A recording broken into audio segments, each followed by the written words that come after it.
Do a quick mic check here, make sure we're coming through.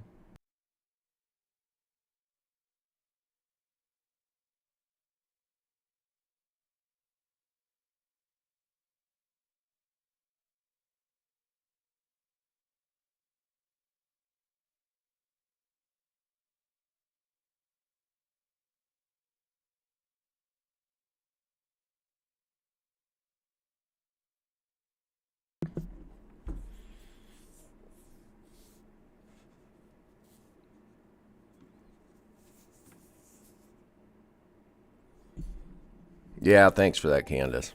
I did check on the mic. I got to shut my sound down here. Yeah, we need to look at our trades here. So I've already got a few trades on. Everything's kind of pulling back on me. I'll go into that. Good morning, MC. All right, so I've been changing some things on the stream, trying to make it a little better, trying to make quality better and everything. So hopefully it'll be good on your guys' end. I tried to max out what I can on the computer. We do have that 10-second delay, which we always have with YouTube. So, anyways, so I'm going to switch over to my charts real quick, because I've already got trades on. Just bear with me here while I get used to all this. All right. So I'm already in 4 items.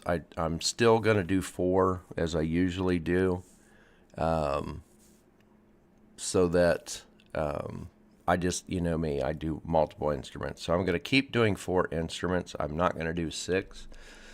For the stream, because I know it gets too much for you guys to even try and look at. If I get the 6, it looks like this.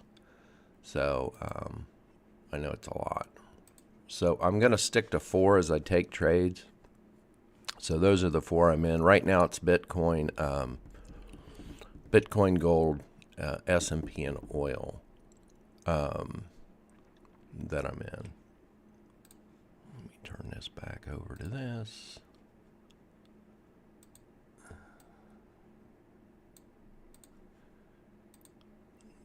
Just bear with me. I'm still trying to get some of this stuff set up.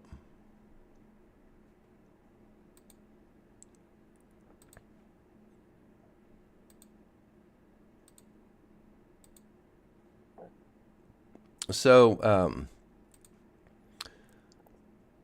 I went over, I posted an image the other day. I've already got Bitcoin. Not ES. Sometimes I might trade ES instead of oil. And I don't know why I'm in micro oil instead of standard. I had the wrong chart on. That's not right.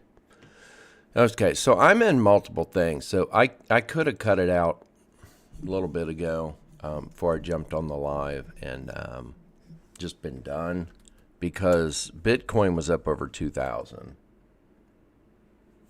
you know, and only looking for X amount per day. As you can see, oil's not up much. I just got in it, so it's up 30.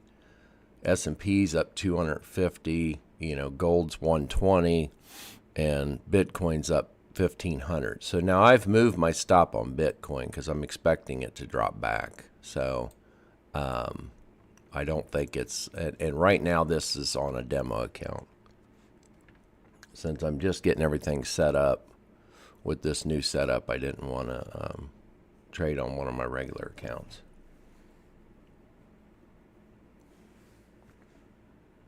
And I'm not even trading on my phone today, so I'm trying to make sure this works without crashing, because I've maxed everything out to try and get a better stream.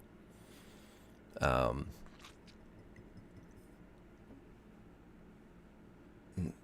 think my computer should be able to handle it for what I got, what I paid for.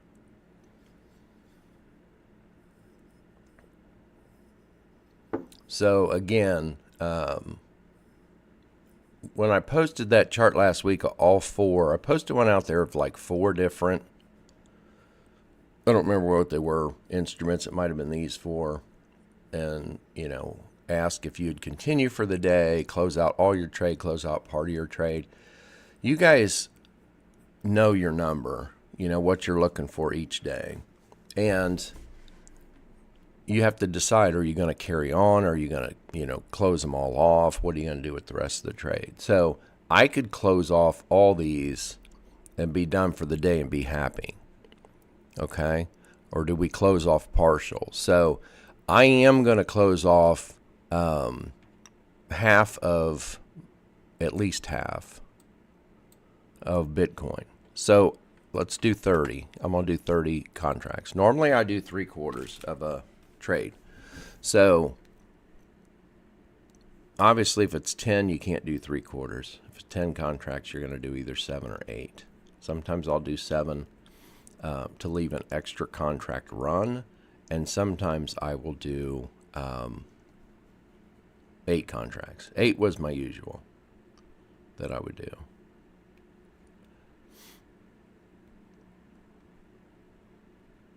So we do 35 contracts. 35 contracts is 70%. So we're up 2,000 on it. So I'm going to close out 35 contracts.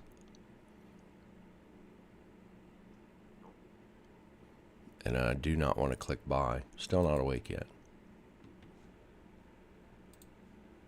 So now we got 15 on there. And then we have to adjust the, modify the other order.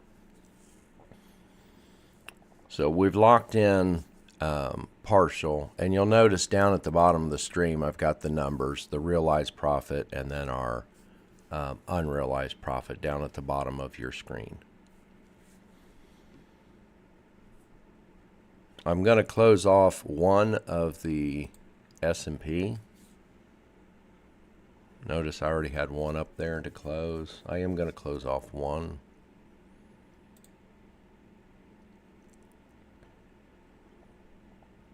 And I'm going to leave the stop where it is. I don't think it's quite at a 1-to-1. I didn't draw my trade markers on these.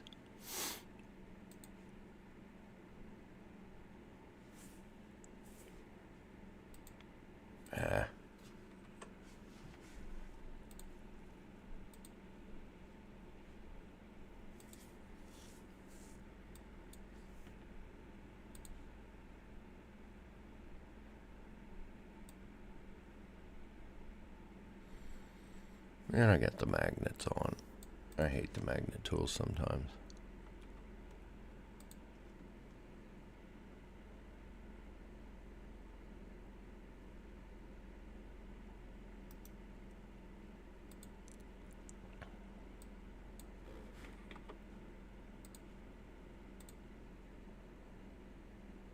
And then of course oil and gold. And notice I had a tight stop on oil down there. So it's already past 1-to-1, as you can tell by the screen.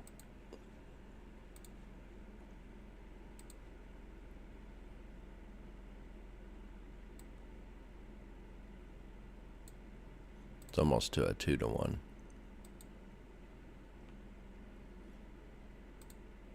Almost to level 3 on that one.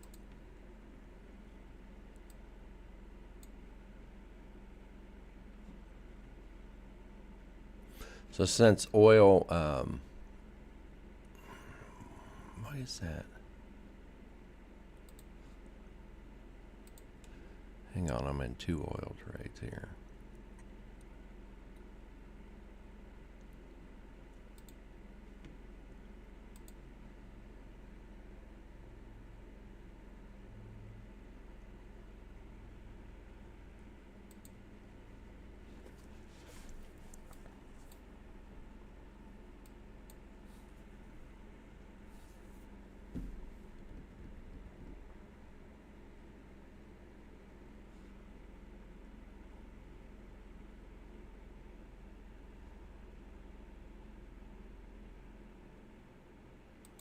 Something's out of sync here. I'll have to fix that later. Sorry. Just bear with me while we have technical difficulties.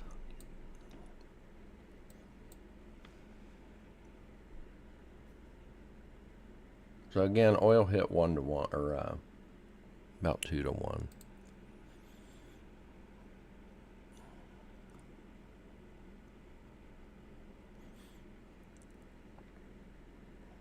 I'm just going to leave my stop where it is. I'm not going to move it. Not closing 1 on oil. Only have 2 on there.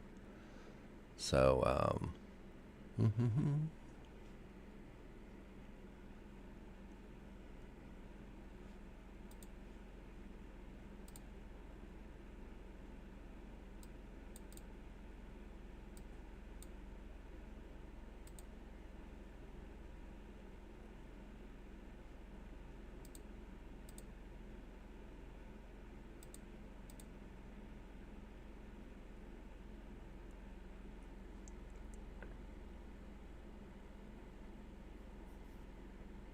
So we closed out. If you want to keep track, we've got 1,435 was closed out on Bitcoin, and then 137.50. I normally don't count the change. So 1,435 on Bitcoin closed out, and 137 on ES. So we're up over 1,500 right now. That's what I was trying to figure out.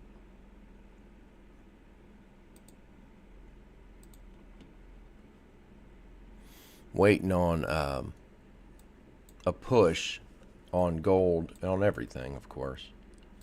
But I'd like to see gold break the high here. Let me put my magnet back on. I'd like to see S&P break that high before I move my stops. Bitcoin also needs to go. So on Bitcoin, I pulled my stop a little aggressive, I think. We might get stopped down on it. Because Bitcoin could pull back down to test these highs right here. And that's right where my stop is. So I'm kind of asking for it. I'll have to look for another entry if I get knocked out. And then, of course, we got the U.S. stock market open up in half an hour, less than half an hour. So I'm hoping that ES will do something to where I can move my stop. If not, I hope that U.S. market will push it. So oil's pulled all the way back. And again, it hit 2 to 1. So I chose not to close one out. I chose to let, since I only had 2 on, chose to let the 2 ride. Let me know if you guys, because I'm not watching what you guys are watching the entire time, because that would be on another screen. I may have to hook another monitor back up, my third one. I just want to know if you guys see any, like if it comes in fuzzy at any time, the screen itself. I'll try and look at it here and there. I'll move it over here. So that's what we're looking for, is making sure colors come through good. Things are moving good on the screen, like when I draw something or move my mouse, and also that it doesn't like buffer or lag. Because I'm trying to max out the most we can on YouTube.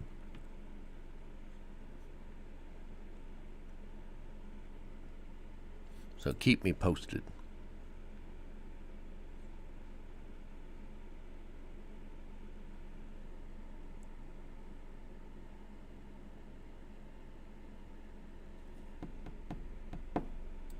There we go. I think I can watch it all.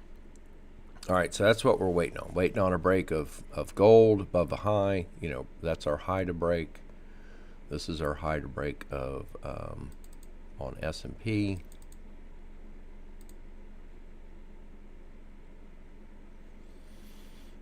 Here, I don't know what I'm looking for here. Normally I'll label them, you know, low to break, high to break.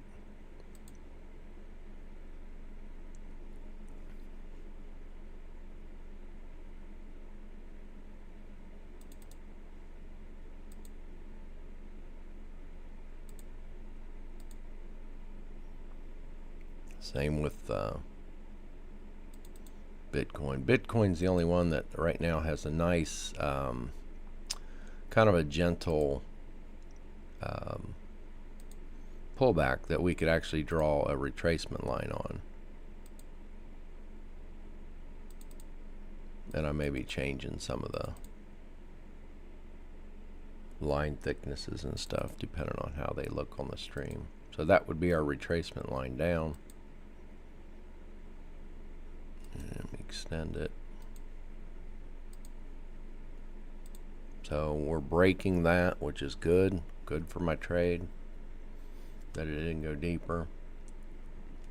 Once, you know, provided gold breaks the high up here and S&P breaks the high, it's high. At that point, I'm going to move my stops at least to the halfway point. It really depends on how much they push above the highs. And then, of course, Bitcoin, I've already moved better than break even on it. And when it pushes above the high as well, if it does, I'll move my stop. Oil, same thing. Oil, really, we need it to break this low here.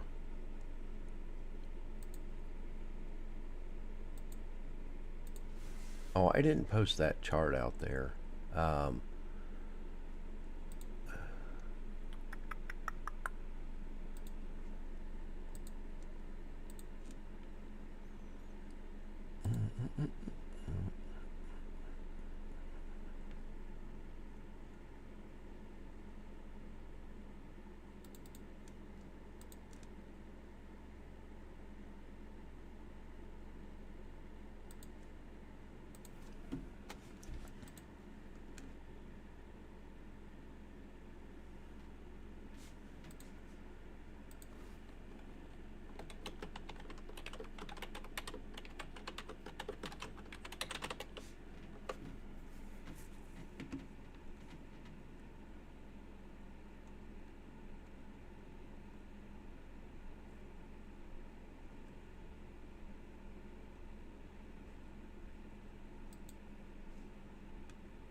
Sorry, MC, I don't have platinum up today.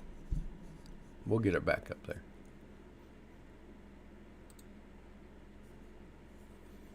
Alright, so gold's banging at that high. We'll see if it pops through. So I'm already good on the day. That's what I'm trying to get to. So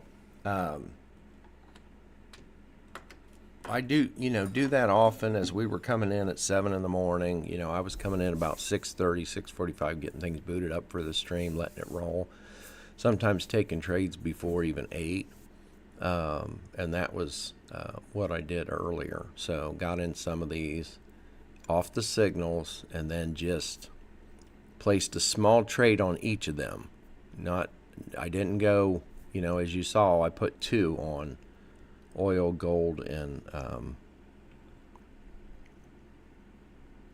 S&P. Now on Bitcoin I had 50, but it's micro Bitcoin.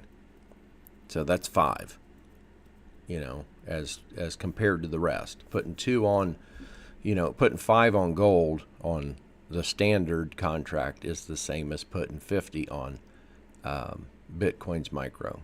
So basically it was 5 standard on there. So those are not crazy contract sizes.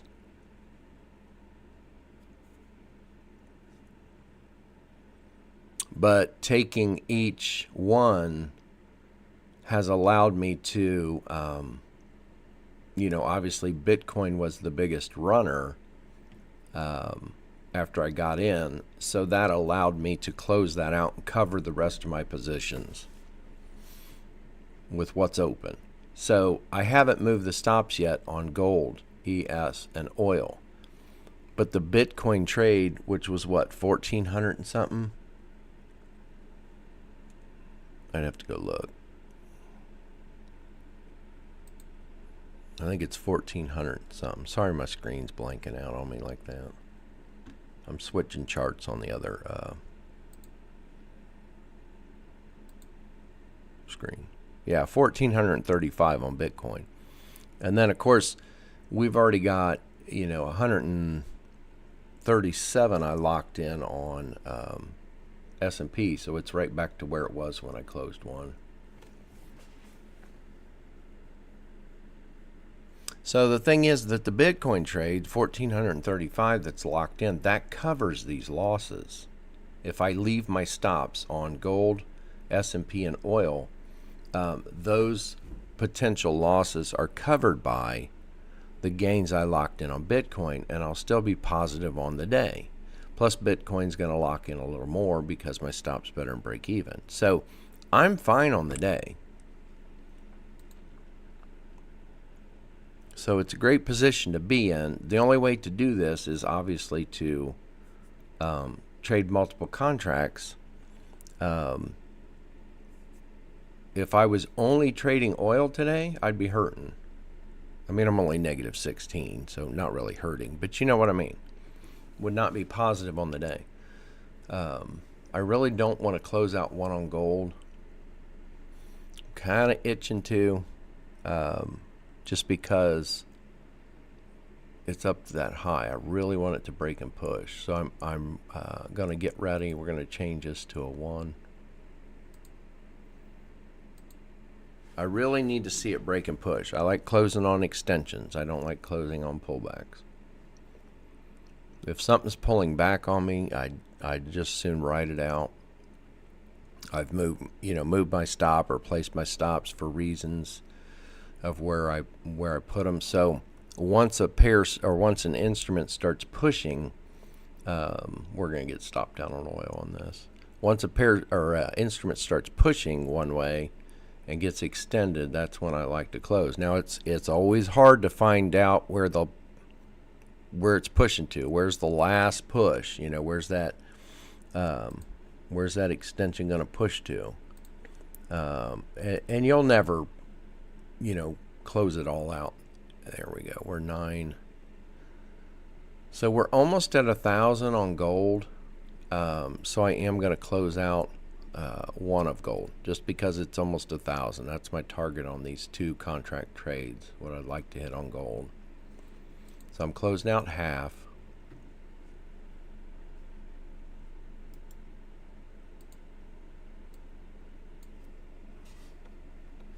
I still don't want to move my stop yet on gold.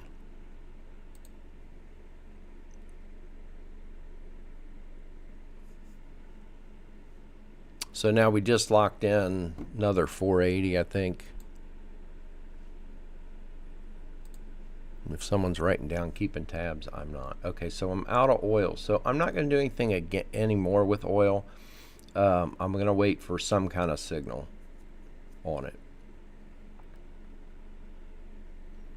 So right now the 15's green. We know that because it's pulling back. We've had 4 candles here that are green. I don't want to get involved in that right now. So we're going to sit that out. The 1 hour is right now. That last candle, it looks like it's wanting to turn green, so we'll wait it out. So if the 1 hour turns green and I get a reverse signal, I can choose to trade that 1 hour reverse signal, and I might do that. It will be only with 2 contracts. It'll be light.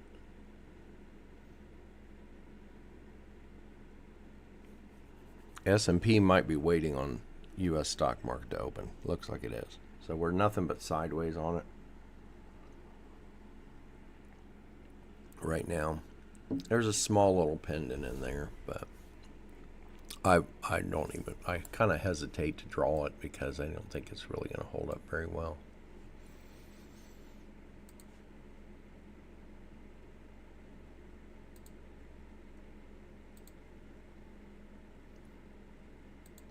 because the bottoms, if I really want to make it look, it'd be like this, guys. It'd be more like this. Because see how the wicks are kind of popping through on it. So if I did not include this long tail here, that long upper wick, and drew it from that candle and come across, you'll see it's just peeking through. So I'd bring it back here like that.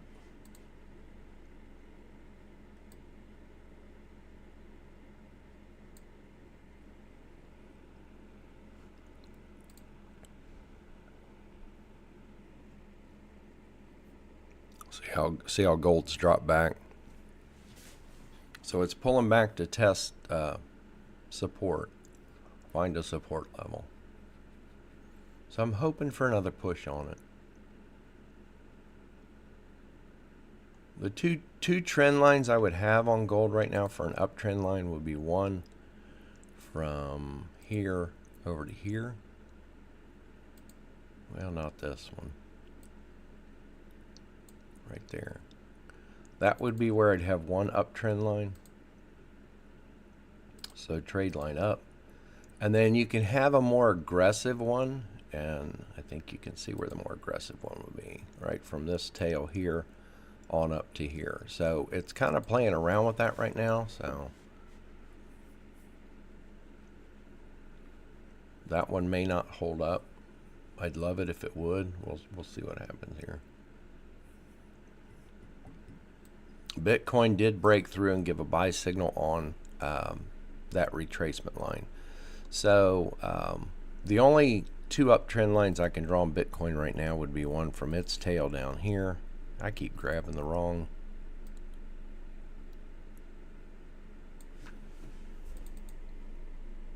Keep grabbing the wrong wick. So that would be our trade line up. That's our main trade line up. So on gold we have an outer trade line here. That's more of a long-term trade line or trend line if it holds up, and then we have the more aggressive one. So right now it looks like it's breaking the aggressive one, which is this one here. So it looks like it's breaking that, or it is breaking it, and it may pull back to this other. So I'm still looking for it to bounce. However, I might get stopped out. My stop's kind of right there, as you can see where my stop is. That trend line is right there. So if it comes down just to tap that, you know, this trend line here, I might get taken out, only for it to bounce and go back up. I don't know how long we'll run the stream today. I do have a counter down. No, my counter is not counting. I don't know why, guys. You guys know what time it is. You don't really need a counter. I don't know if that'll do it. Yeah, there's the counter. It's at the bottom of the screen. I marked it like a 4-hour trade session. Let me kind of zoom this back in.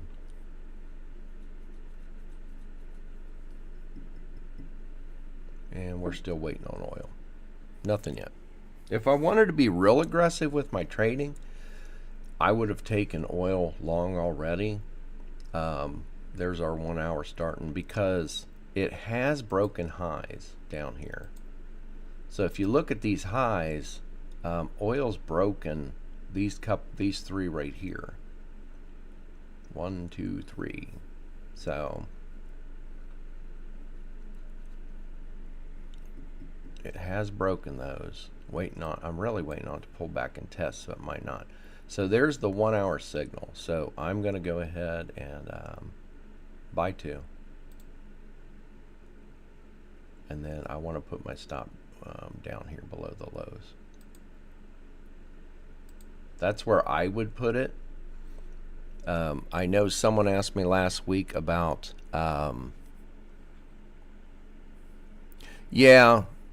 Candace, I should have actually had my stop down here below this low. If you want me to put it there, I will.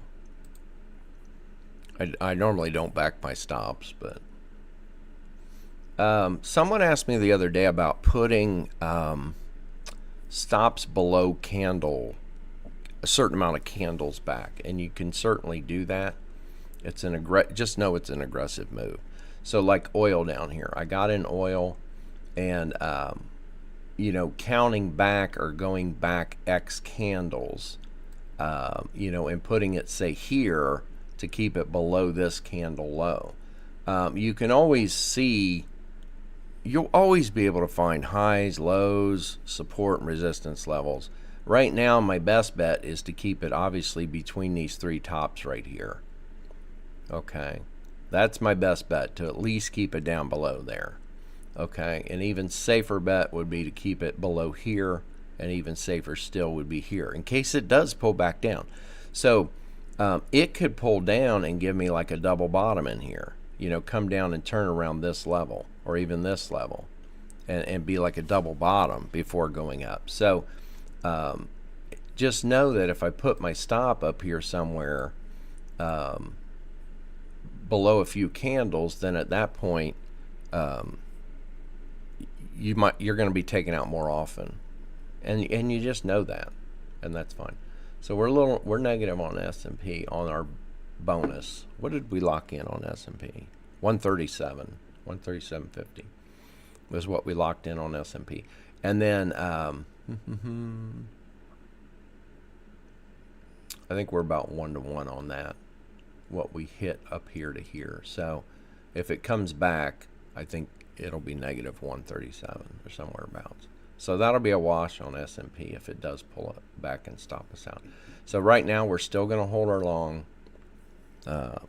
because the 15 or the 1 hour and 4 hour are still green.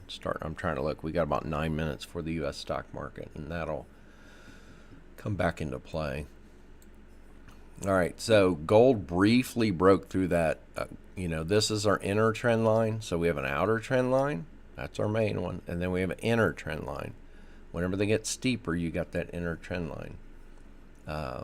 So that's what we're waiting on. Waiting on a push if it breaks through this high.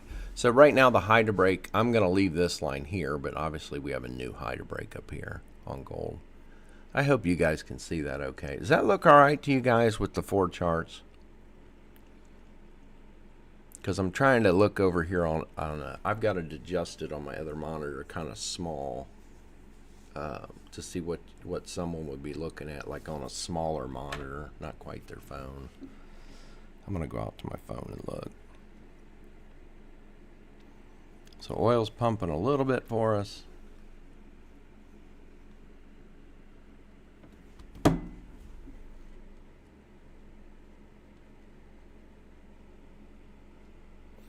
Got to take the magnet out. And again, let me know how the quality looks. I think I'm maxed out from what YouTube, the settings that YouTube lets you stream at are way more than people stream at, I found out. And I just went in and maxed them out because I know my machine will handle it.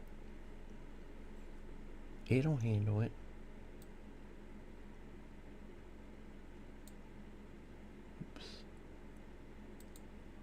So we're not at 1-to-1 yet on oil. And that's from where moving the stop and putting it up aggressive.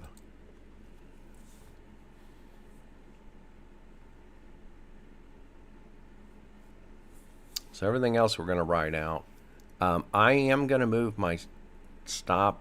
If gold pushes past this high, I will move my stop up to where it was. But I really want it to break this, you know, the high point up here. Love to see it push back. So we have still made higher highs, higher lows. Each time, you know, it's made a low, made a higher high, higher low, higher high, higher low, high, low, high, low. It just looks like it's running out of steam. If you notice each push, like through here, you had a really nice push up, and then it pulled back to make a higher low. Really nice push up, pulled back to make a low. And it kind of ran out of steam when it broke this high. And then it pulled back. And we got a bounce there, but we're waiting to see if it breaks this high. So Bitcoin's back up at its high. I'm going to move Bitcoin stop up a little bit. Not much. So we're still obviously good on the day. We're not going to let that turn around. So you've already made what you want for the day. So the rest of this is bonus.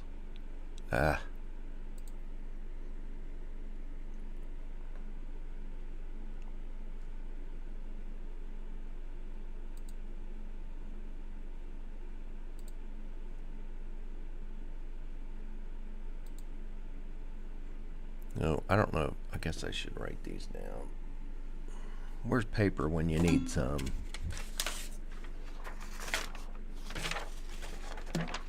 All right.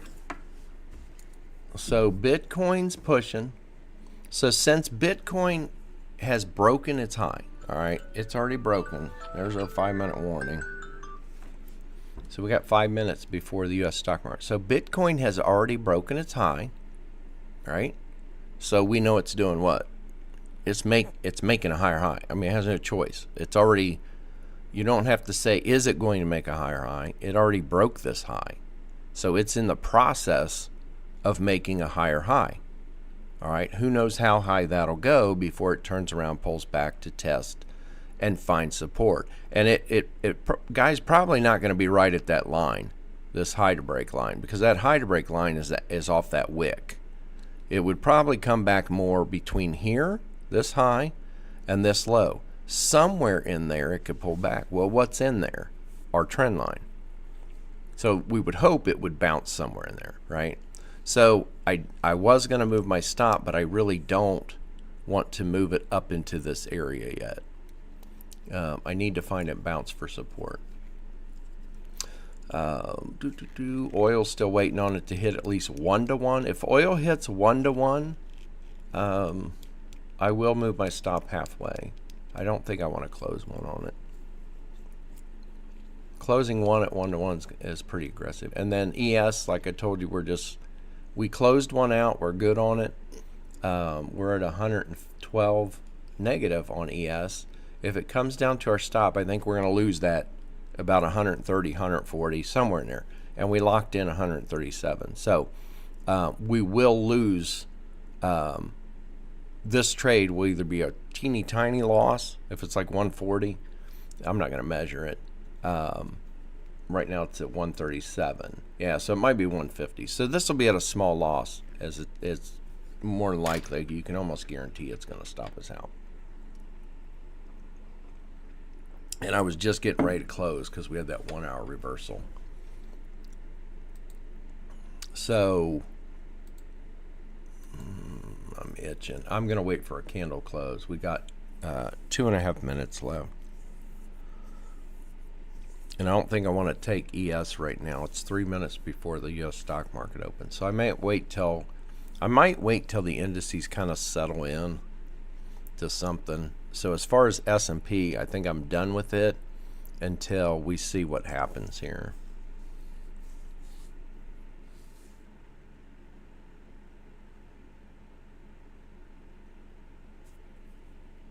Guys, I don't know what we started with on the bottom screen. I wasn't looking on the realized profit.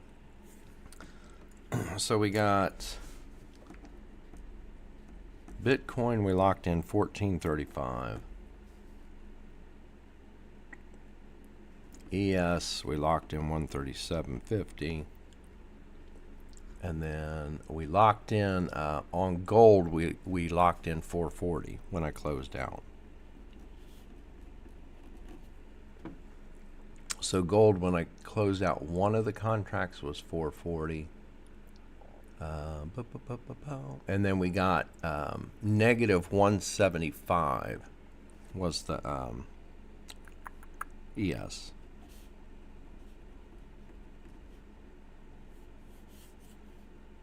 So we lost, that was a negative trade on us overall. But it was a small negative trade because we closed one. That's what closing partials does. Closing partials helps you realize profit. But, I put 2 on ES and closed out one at 137. And the other one just closed out in a negative 175.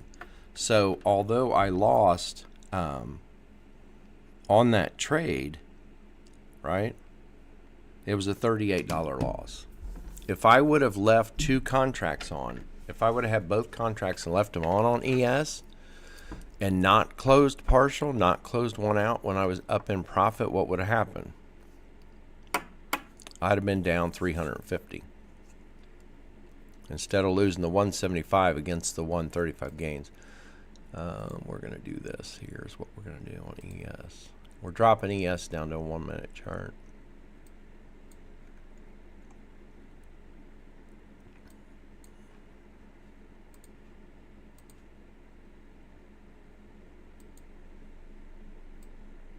Yeah, I got the magnet off. Magnet on, magnet off. Do you guys do this the same as me? You always turn magnets on, magnets on. I may have to put my buy signals out. Now I know why some of you guys keep your buy and sell signals small. They're kind of in the way for me to see lows. So I'd want to come in and I'm marking low points.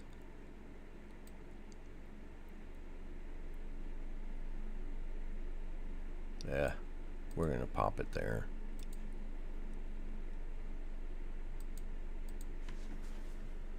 Not even close, buddy, where that line is. All right, so there's my lines for support. And that's, again, part of it's because I've got a small screen here, so I need to go out and lock them in. So it's moving pretty aggressive. 9:30 right now. Sorry for the tapping. So gold has pushed past its high. Same thing. Making a higher high. So I am going to move that stop up on gold.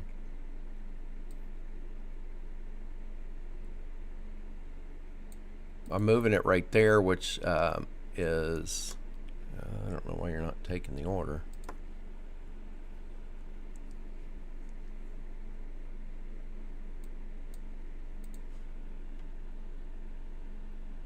No idea why that's happening.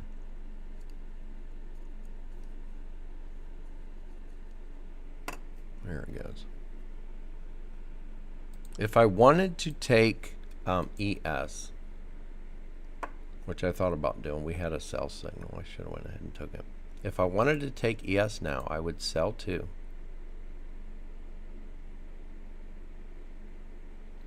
And then come in and put my stop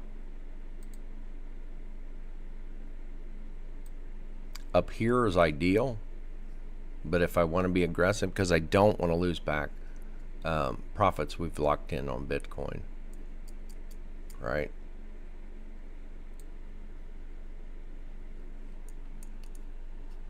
So I'm taking a big risk on it. So if I'm taking a risk, I'm going to go tighter. So gold, we moved the stop up. It's given us a push. We're up 720. So if you remember, I was up about $1,000 on gold. It was up like 900 and something.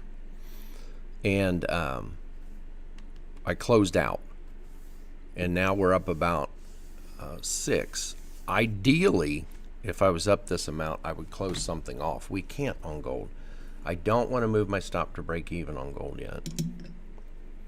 I still want to give that room. So this is, again, where you have to make another decision. I have to make that decision. First of all, did I even want to put ES on or not? Normally, I would not have put that ES trade on. Because, again, we're already good on the day. I could close out still and be fine on the day.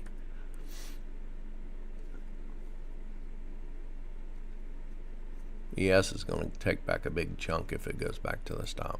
So if we close out right now, everything, and just call it quits, we're done for the day.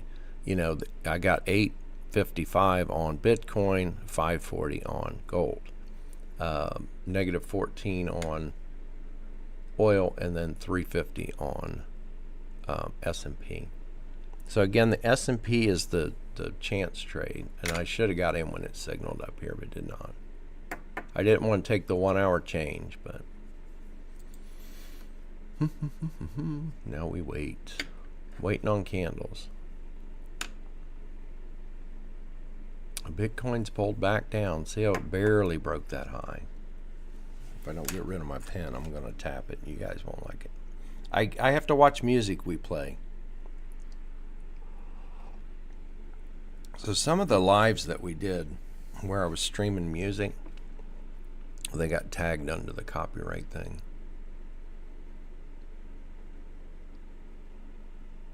Imagine that.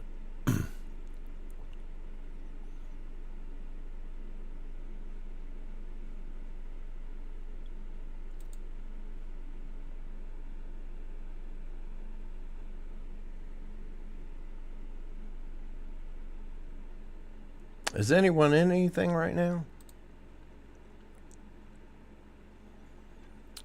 Hopefully you guys are going to do good this week. That's our goal, right? So again, I like trading multiple instruments. You guys know I normally look at 6 instruments. Today I'm only looking at the 4.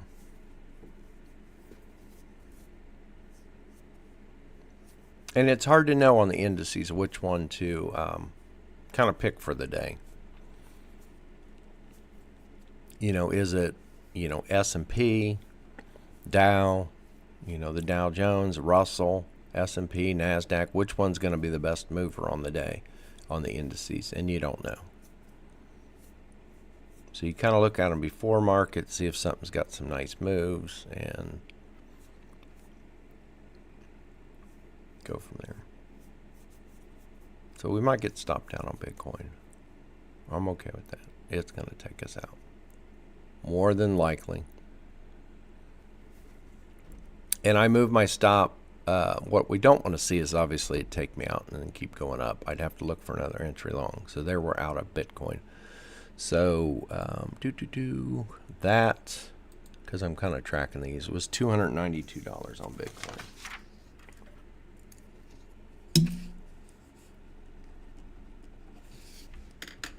$292 plus the $14.35.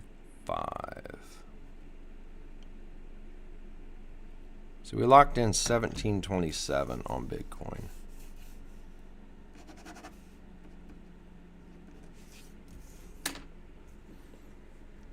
So that in itself is good on the day. I think that's all. I got the 292 right. Yeah. The 175 loss on ES against the 135 gain. Yeah.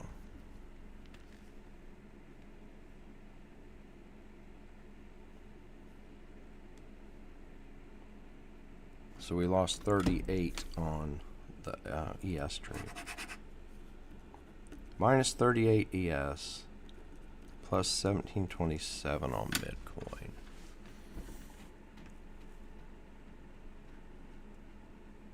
Now I'm going to keep an eye on gold and Bitcoin, kind of see what happens. See if we get another signal. Well, gold, we're going to move our stop, but Bitcoin, I'm going to watch to see if we're going to get another signal, or is it going to, keep going down? Is it going to bounce here and go down? When you're taking the indicator signals, any indicator, I don't care what it is, whether it's moving averages or anything else, yes, they lag. They need data. So they need candles. They need information. So once they get that information, they see the candles, they see what's happening in the market, then you get your signals. And again, it doesn't matter whether you're using MACD, stochastics, RSI. I'm throwing a bunch of names that you may have never used. Some of you may have played with all of them. But it's any indicator out there. So what we're looking for is, obviously we're looking for another buy signal on Bitcoin or sell. Is it going to reverse? And then we're going to watch highs and lows. We're always going to watch our highs and lows and be aware of what the instrument's doing with those high and lows. So with Bitcoin, it continued making higher highs and higher lows. Right now, since it broke this past low, technically it's broke it. It's went by. Now, sometimes they'll break it just barely, and then it'll turn and keep going up. So we don't know if that's going to be the case. That's only going to be determined by waiting a few candles to see what happens. So I'm not going to make a decision on Bitcoin just because I see the 15 minutes turn red down here. Okay? That would be really super aggressive to trade a 15-minute switch back and forth. So we don't do that because I want at least the 1 hour, I want in that same direction. So, and in order for me to get a 1 hour red down here, it's going to take a little bit of time. It's going to have to push further down is what's going to have to happen. So yes, you miss part of the move. You always do. I'm not trying to be a predictor of when things turn. I know I got in a Bitcoin trade. Oh, you guys won't be able to see it if I move it over. I don't think we can do what we usually do. Let me try here. Let me see if I can see a corner of the screen and move it. Yeah, because I'm only sharing a window and not my screen. It's out on Discord. It was on Bitcoin last night. So I took a trade on Bitcoin, and it was off a sell signal. And it's just in the general chat.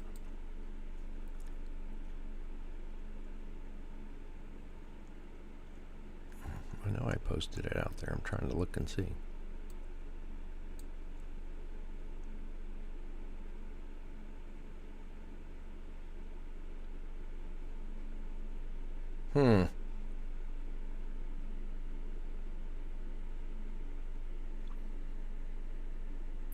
So anyways, I can show you here. Let me blow this up real quick. Let's make sure where I'm at first. I was a little bit positive in ES for a minute.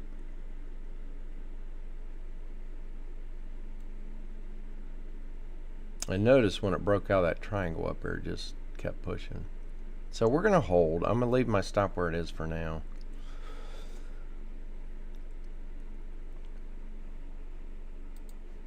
So Bitcoin, it was down in here. So that's where I shorted. Okay. So I shorted Bitcoin in here, and I closed out partial when it dipped, moved my stop, and I ended up getting stopped out earlier. Then we got a reverse signal here. So that was a short trade last night.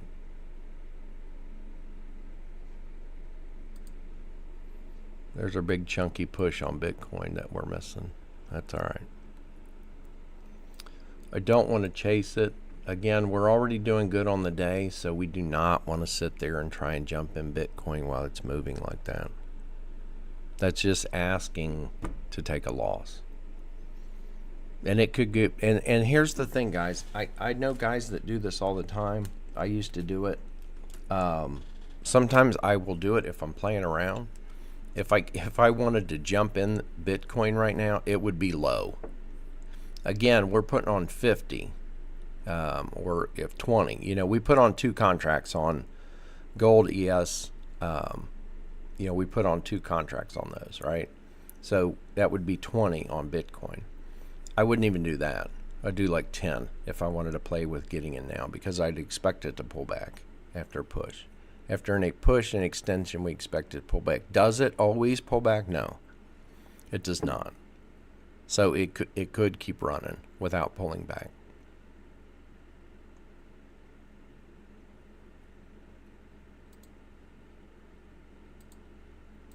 But I don't want to jump in and lose money. I'd be just throwing money at it and hoping for the best if I was to jump in Bitcoin short.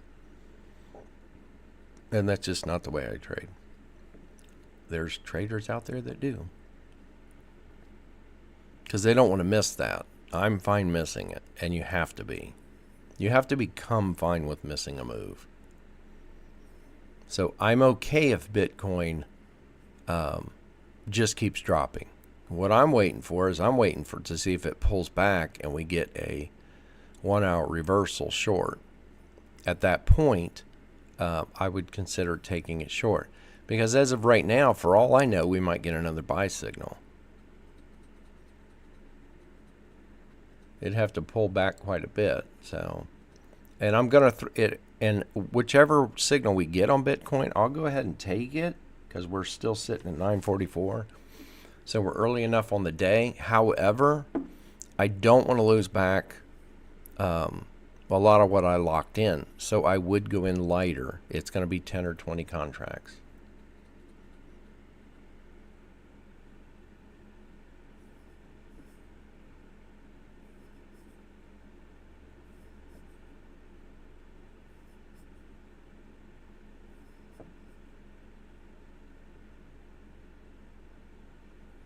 Oh, okay. Candace, I'm reading your...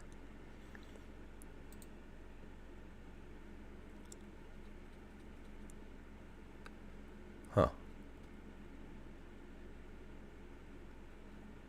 I can't post your... or pop your guys' comments up on the screen like I used to.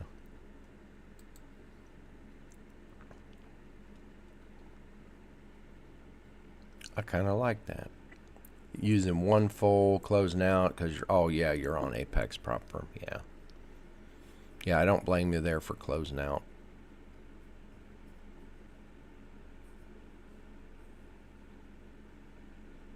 Nice. All right. When did you get in that? Just curious.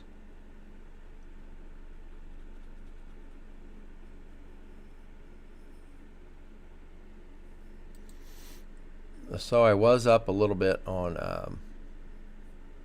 S&P. I need to get this prepped to close one.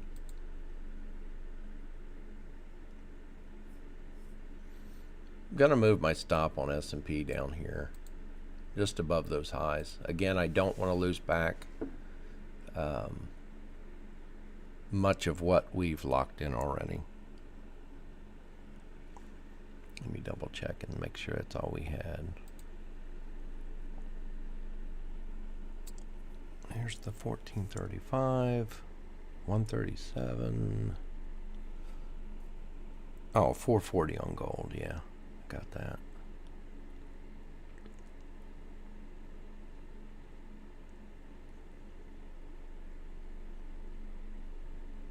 Oh, we had that $30 loss on oil. I forgot all about oil. It's been so small. So we had a minus 30. I need to make sure that's...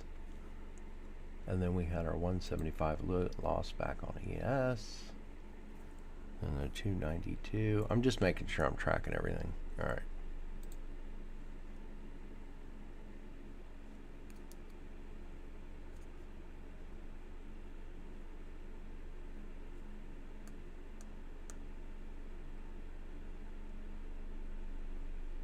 Oh, that's good. You're good on the day. Okay. All right. So I'm 350 on ES. I am closing one.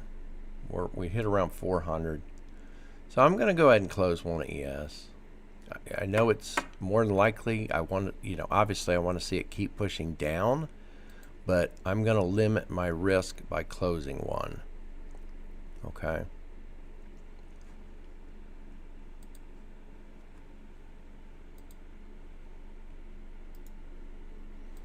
Then, of course, we modify our order, stop order to match.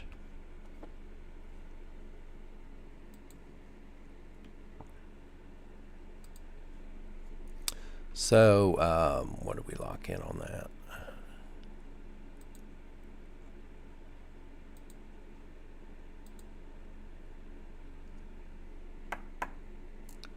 Why is it not registering? Well...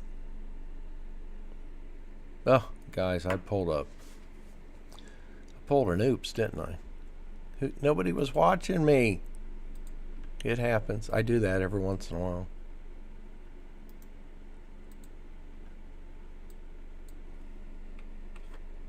Did anyone catch what I just did?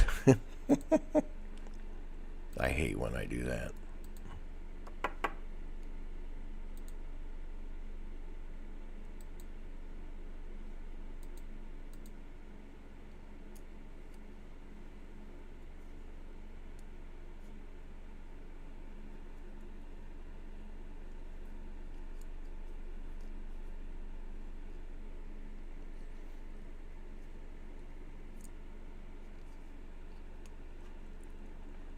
Somebody had to have caught what I just did.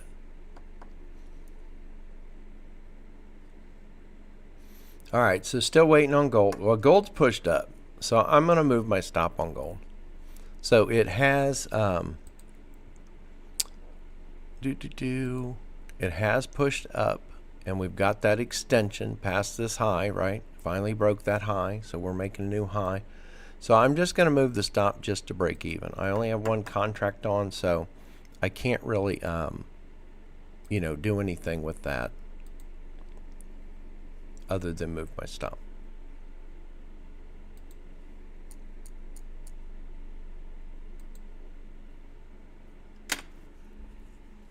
So nope, what I went to do was, remember I had 2 on ES? Well, now I've got 3. I had it set to close 1, and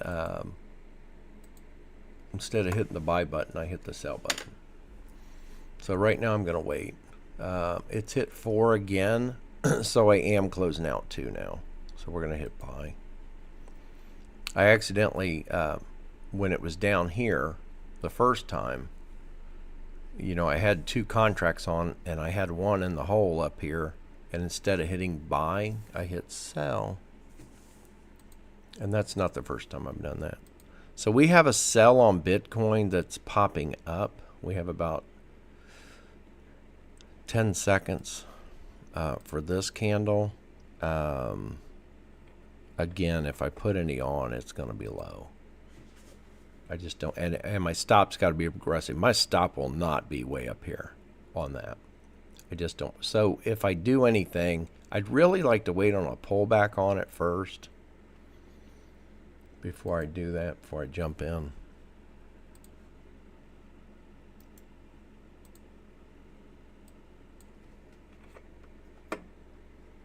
All right, so ES, we're going to move our stop down.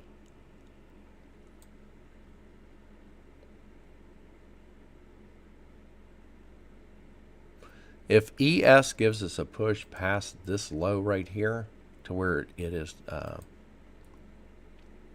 making a lower low than this one, so I'm just looking for it's going to be my low to break. I'm looking for ES to break past this low, and if it breaks past that low, at that point, I'm going to move my stop just above this high that we just made, this little lower high. And I'm on a 1 minute on the ES. I don't know if you guys noticed, but I jumped down on a 1 minute, like right as it was moving before news.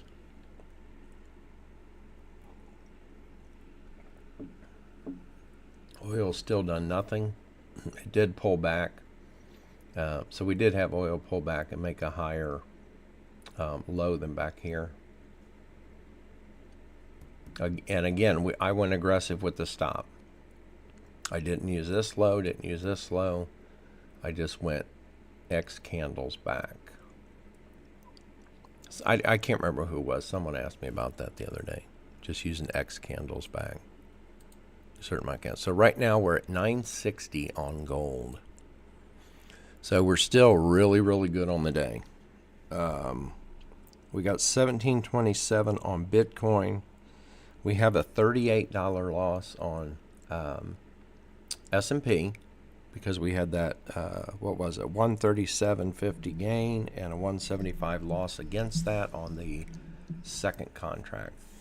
Oil, we had a $30 loss.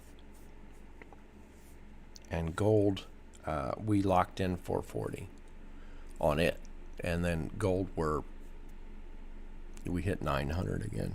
Can't close anything out, just moving stops. So if I want to move my stop aggressive on gold, I'd kind of be asking to be taking out, but you can move your stop on gold.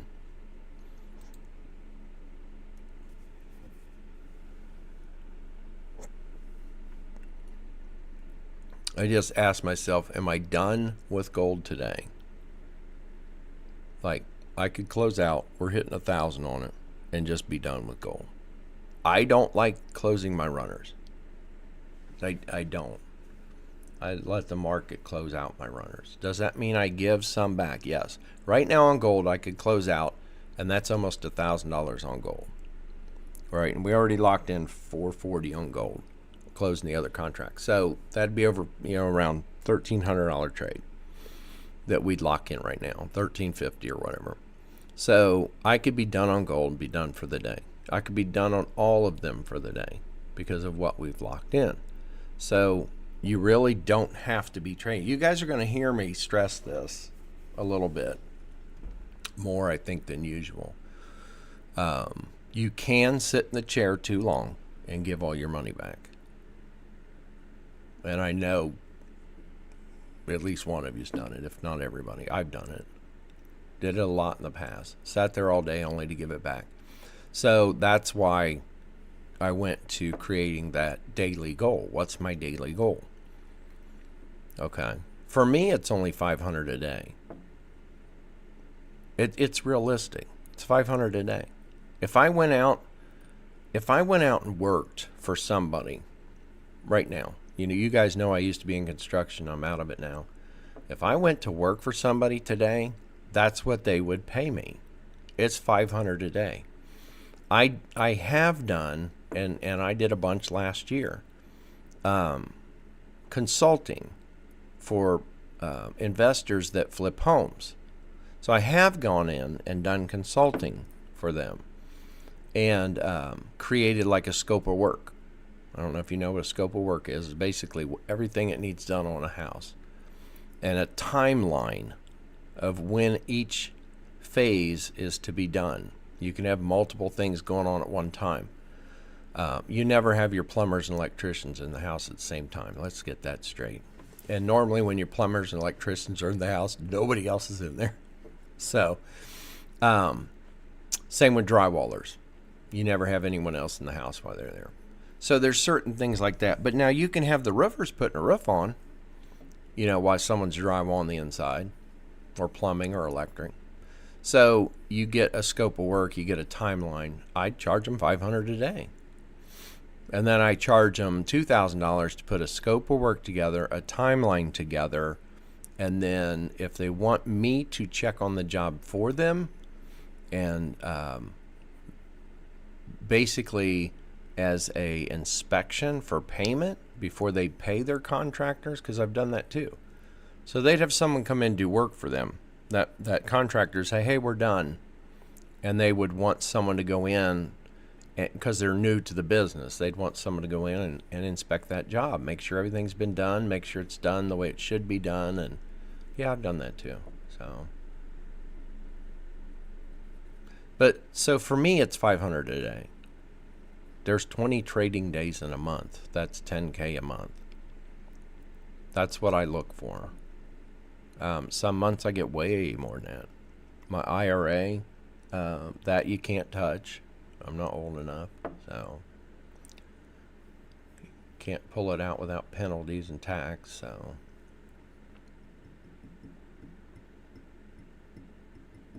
that's why we have multiple accounts. So bottom line is, we got a sell on gold or Bitcoin. I'm not even watching, guys. Sorry. We had a sell here on Bitcoin, but I told you I was waiting on a pullback. So we just got that pullback.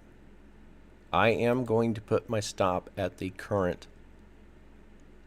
right here, high. Well, no, I don't. I want to go above this level right here where it pulled back to.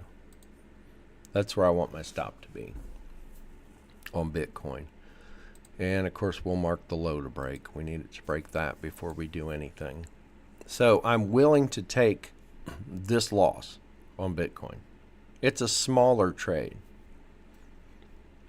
So we've already locked in our money for the day on Bitcoin and gold and pretty much everything. So we're good on the day, still sitting good. There is no reason to take risky trades. I know it sounds great. I know I used to do it, guys. I used to put 2 contracts on every trade.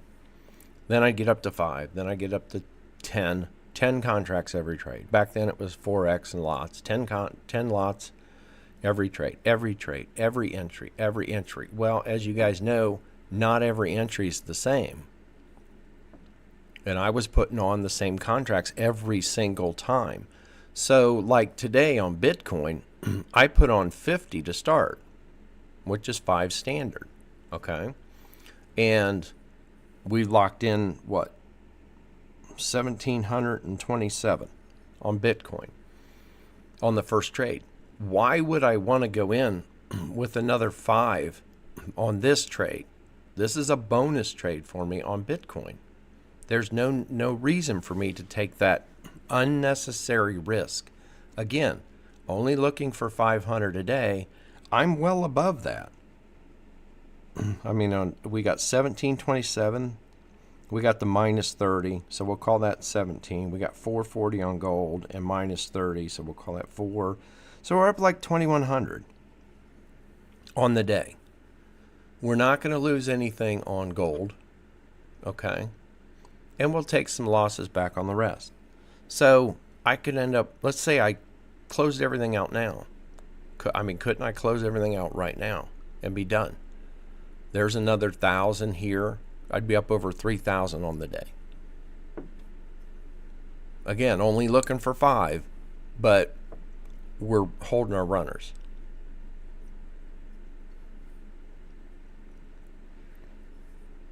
So gold, I am going to bump my stop up. It's giving me it's giving that push. I'm going to move my stop up. I'm going to get kind of aggressive here, though. It's getting steep. It's getting aggressive. And I would have moved this other line out a little bit. I'm going to leave it right there because of how it respected, the line right here. But there we go. All right, we got a drop on S&P past the low. I can't close partial. I am going to move my stop. We're going to get a little aggressive here. I'd like to get it to break even as quick as I can. Does that mean I might get stopped out? Yes. So right now we'd take a small loss if it comes back. Ideally, what should happen? Ideally, it should pull back and test this level in here. And it may not go to the wick. It may go to the candle body. It may go back up here to test this high where my order is. I'm moving to break even on ES. Again, I can't close partial. It's either that or I close the whole thing.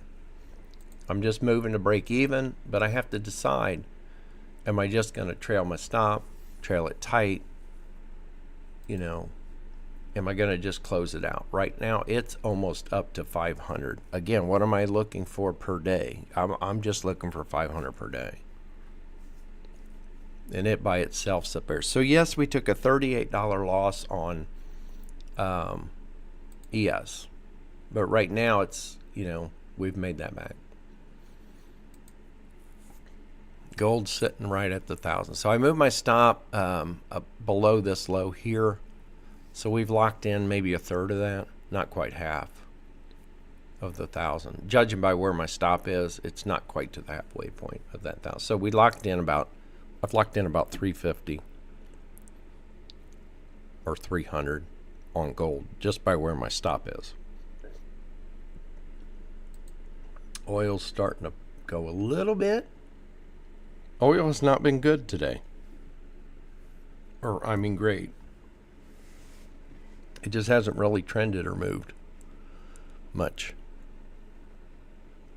So again, if I would have only traded oil, and I'm not telling you guys to trade multiple instruments, but it is something that I do.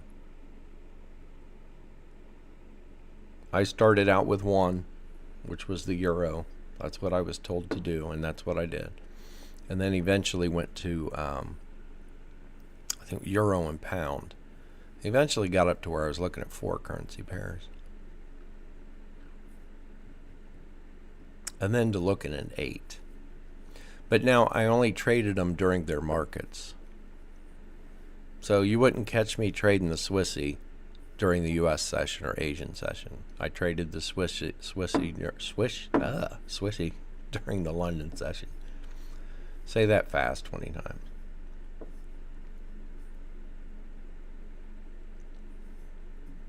I really want to see Bitcoin push past this low here, that low to break before I close any. The Japanese yen, I would trade it during Tokyo session. The Australian dollar, Kiwi, only during the Sydney session, and typically during their news. I wouldn't just go in the afternoon during the Sydney session and trade the Australian dollar or the Kiwi. I would do it only when they had news coming out, because they just don't move much.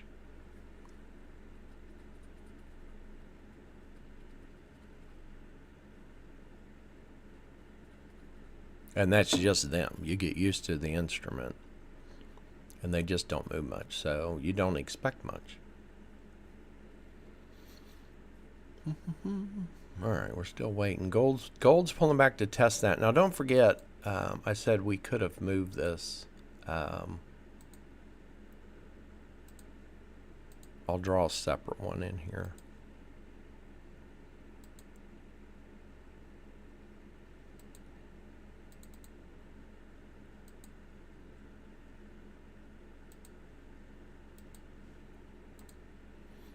I never did move this line, and then I said I was going to leave it because how it was respecting it here. So this would have been a line. We would have moved that down to there. Because at any time we could get that deeper pullback. And it obviously, if it does a deeper pullback, it's more likely going to take me out. All right, so S&P, we're looking good. Oh, I didn't mark that trade.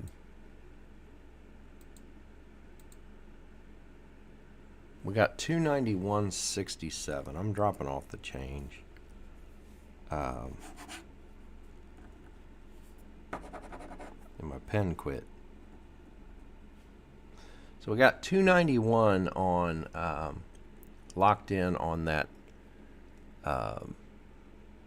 ES trade where I closed one out, and then we had the negative 38. I'm just keeping them more as a running total here.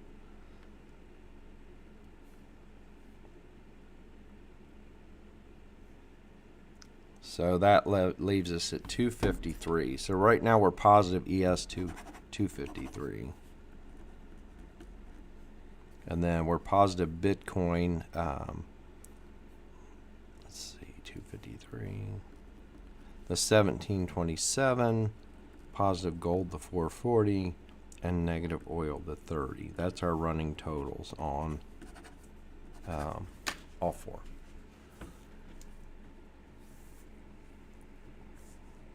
So again, 17. I'm not going to add these. 1727, and then we got 253 on ES, 440 gold, negative 30, negative 4, 1730.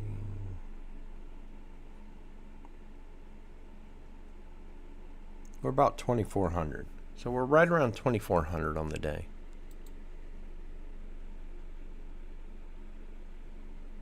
Do we close it all now? I know I'm saying that multiple times. We could be done for the day. It's 10 o'clock. We could have been done an hour ago. And guys, I think you guys know why I normally don't trade after 11 o'clock. It has to be a really good setup, really good entry for me to take it between 11 and noon.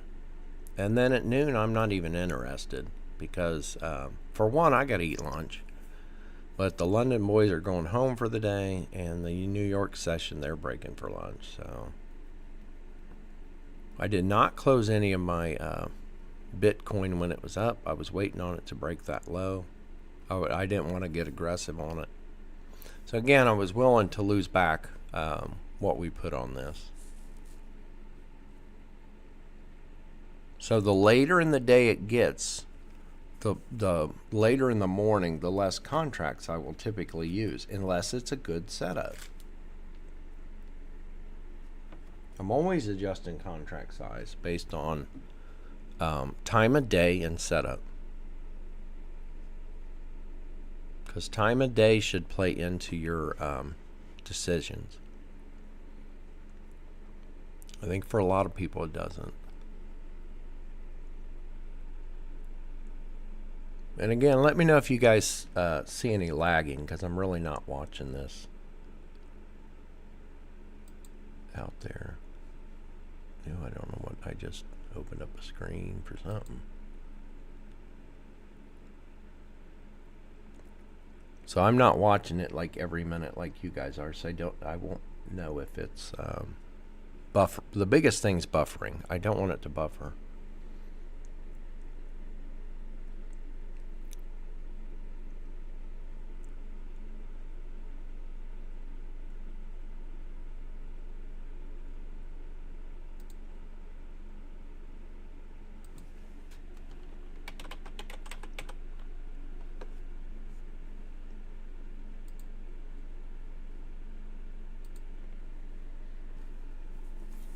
All right, so gold's popped. If I wanted to get super aggressive on gold, I would move it. We have a low right here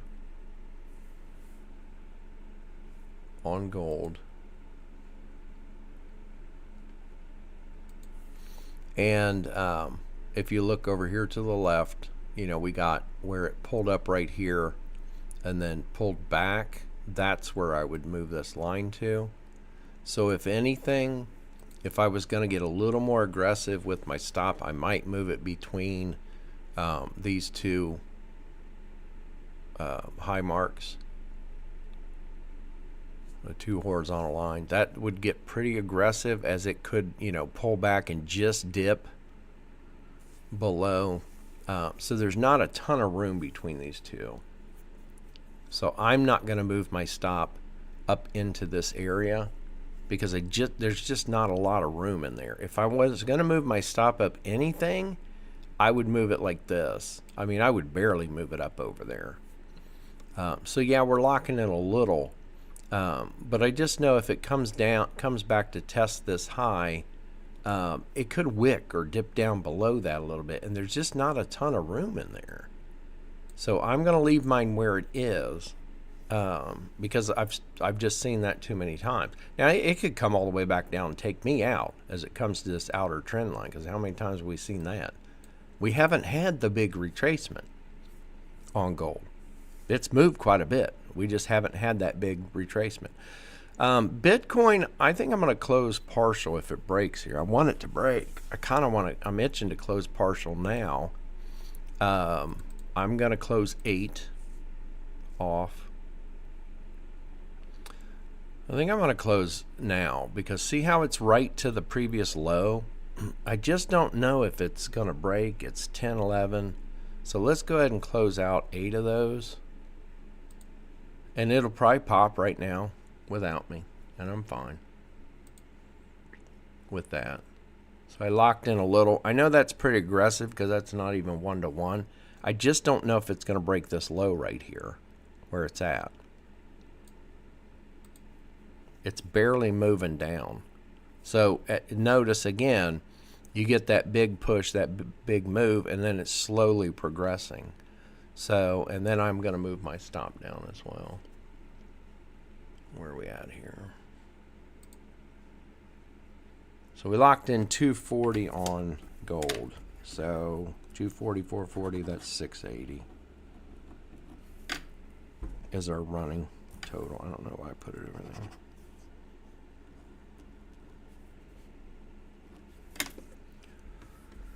there. ES is pulling back. It's going to more likely stop us out.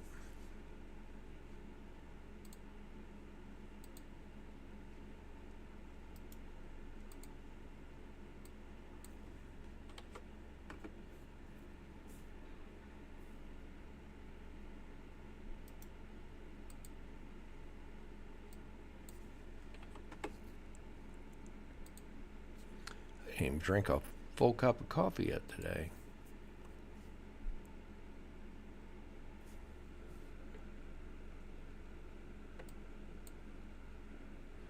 Now I'm gonna try to decide if I want to move my. Yeah, we only have 2 on. I'm not gonna move my stop on Bitcoin. We'll leave it there. S&P, we're out. So I need to look. So that was 33.33. So we'll just drop the change. So we're at 33. On our runner on ES. So not much on there. Remember, I only put 2, right? Yeah. So we're at another 33, which is 286. So right now we got 1727 on Bitcoin. No.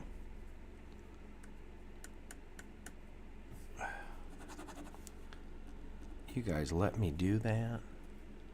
240. I added the 240 to gold. I had to take that back off.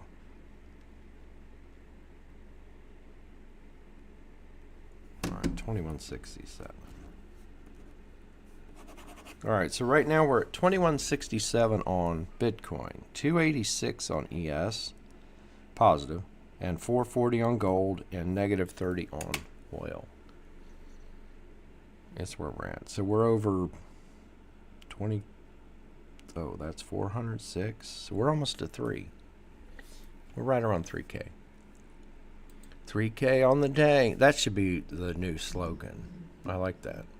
I guess it could be 1K on the day or 2K on the day.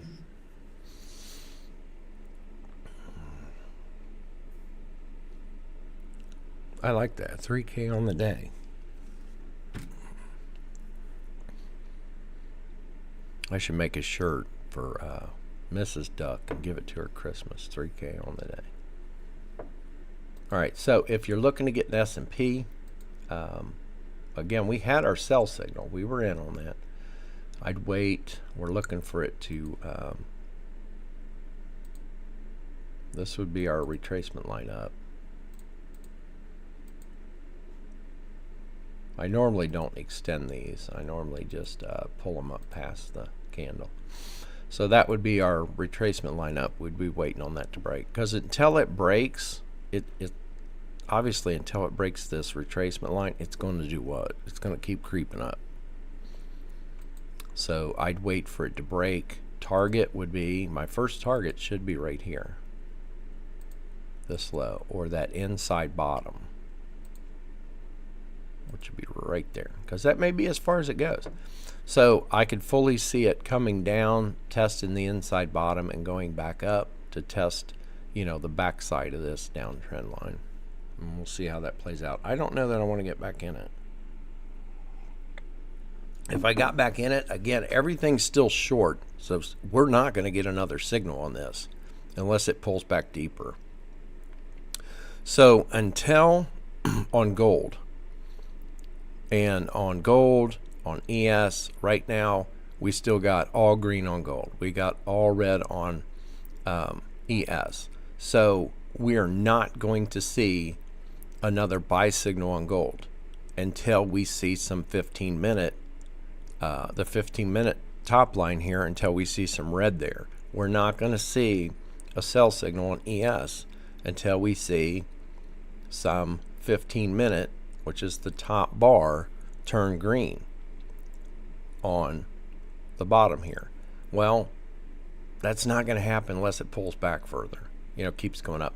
So what you got to decide is, because everything is still bull or bearish on ES, are we going to take a sell signal? Well, we're not going to get one off the indicator because they just haven't pulled back far enough. We don't have any green 15-minute circles down here. So what that means is we're going back to our manual trading, right? We have a pullback. We drew a retracement line. I'm going to wait for it to pull up to test the backside of this retracement line. Also, see where I have the low to break? That low to break was on the other side of the chart. Okay, it was back over here. Okay, well, that's right where this bounce was.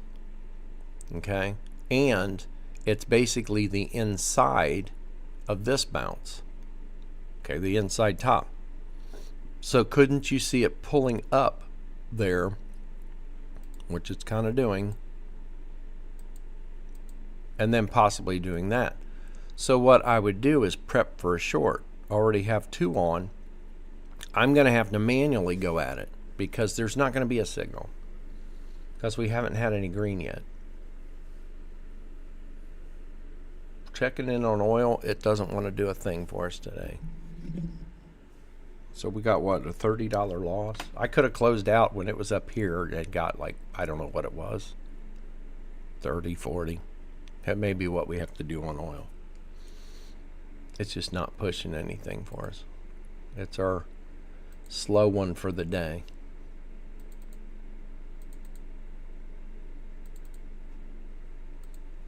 We got that high to break, but it's hit there twice. We got a double top there, so it might be doomed. Don't have a trend line on it.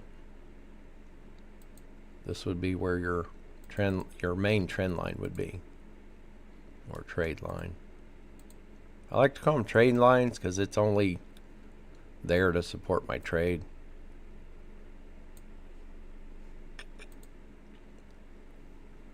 And then a more aggressive one would be from right here to here. That would be your inner trend or trade line. Inner and outer. And and the reason why I was showing you this here on ES, because as it pulled back, I thought about shorting it right then, because that's what you have to do.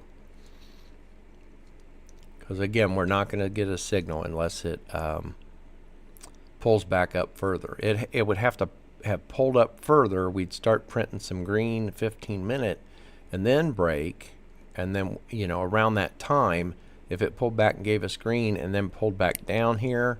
About the time either before it would break or after it would break, you get a signal to sell. And we just didn't get that pullback. So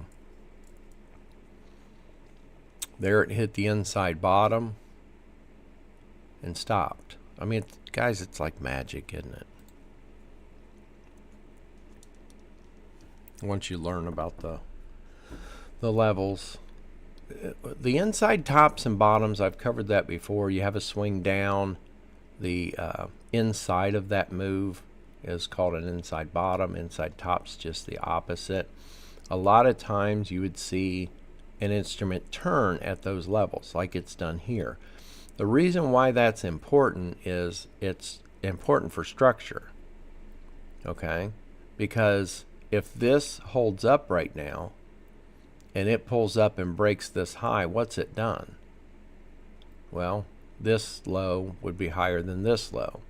So so right now this is not good for our short, that it stopped there. It respected that. So you have to keep that in mind. So keeping that in mind, if it pulls back up here to this low area and gives me a red candle, I can short it. But man, my target, first target should be right there. Because that may be all it does, is it comes down to test that inside top again. So it's really tight on the target.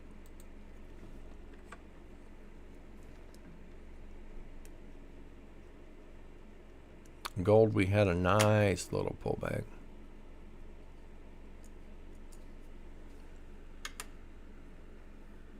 So again, we're good on the day. I don't even remember what I said. We're up almost 3.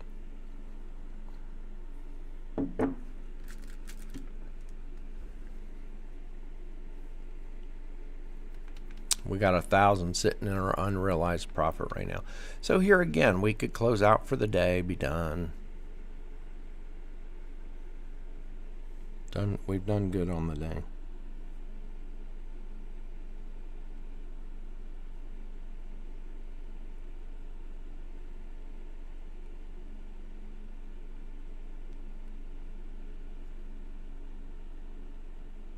So we got 2,863 right now is what we've locked in for our realized profit.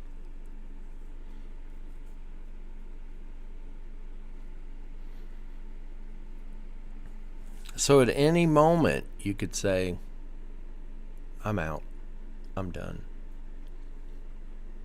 You don't have to close them all. I mean, you got stops moved.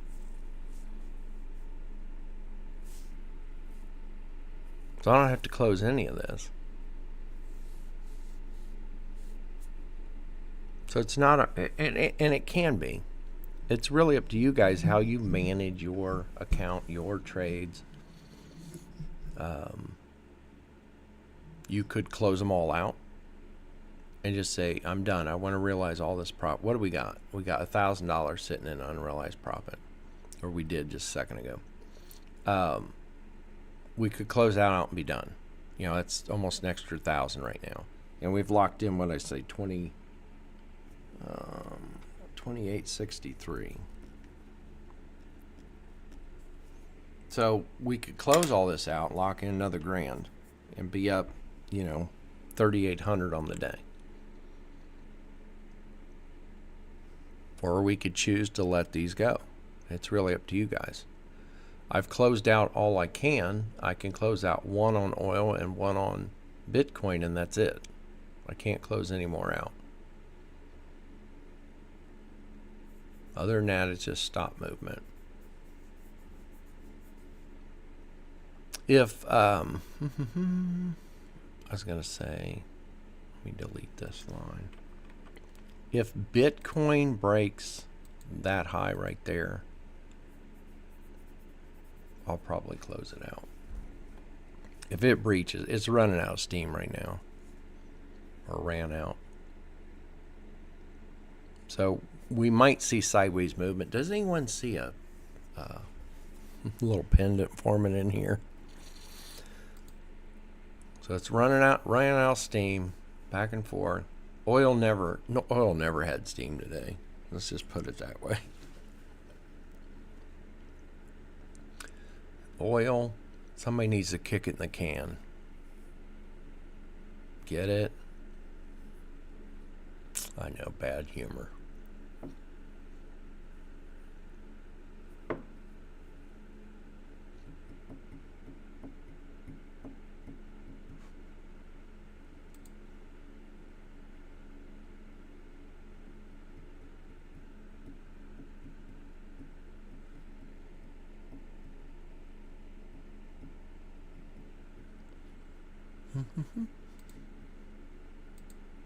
I miss the music. I have to figure out what all we can do, because some of the stuff I've been able to play, YouTube's tagged it, the songs, but has copyright, but they've let it go, and it's like older music, like from the 80s, which I think's past that copyright infringement date. So there's your, again, there's your, you know, pull back on ES and pop down to the inside bottom. So who knows if it'll break it. But that would have been such a small move. We could have taken it. Again, when it pulled back, take it short. It's hit the inside bottom here. We don't know if it's going to go past that. So it's just such a small move to take profit on.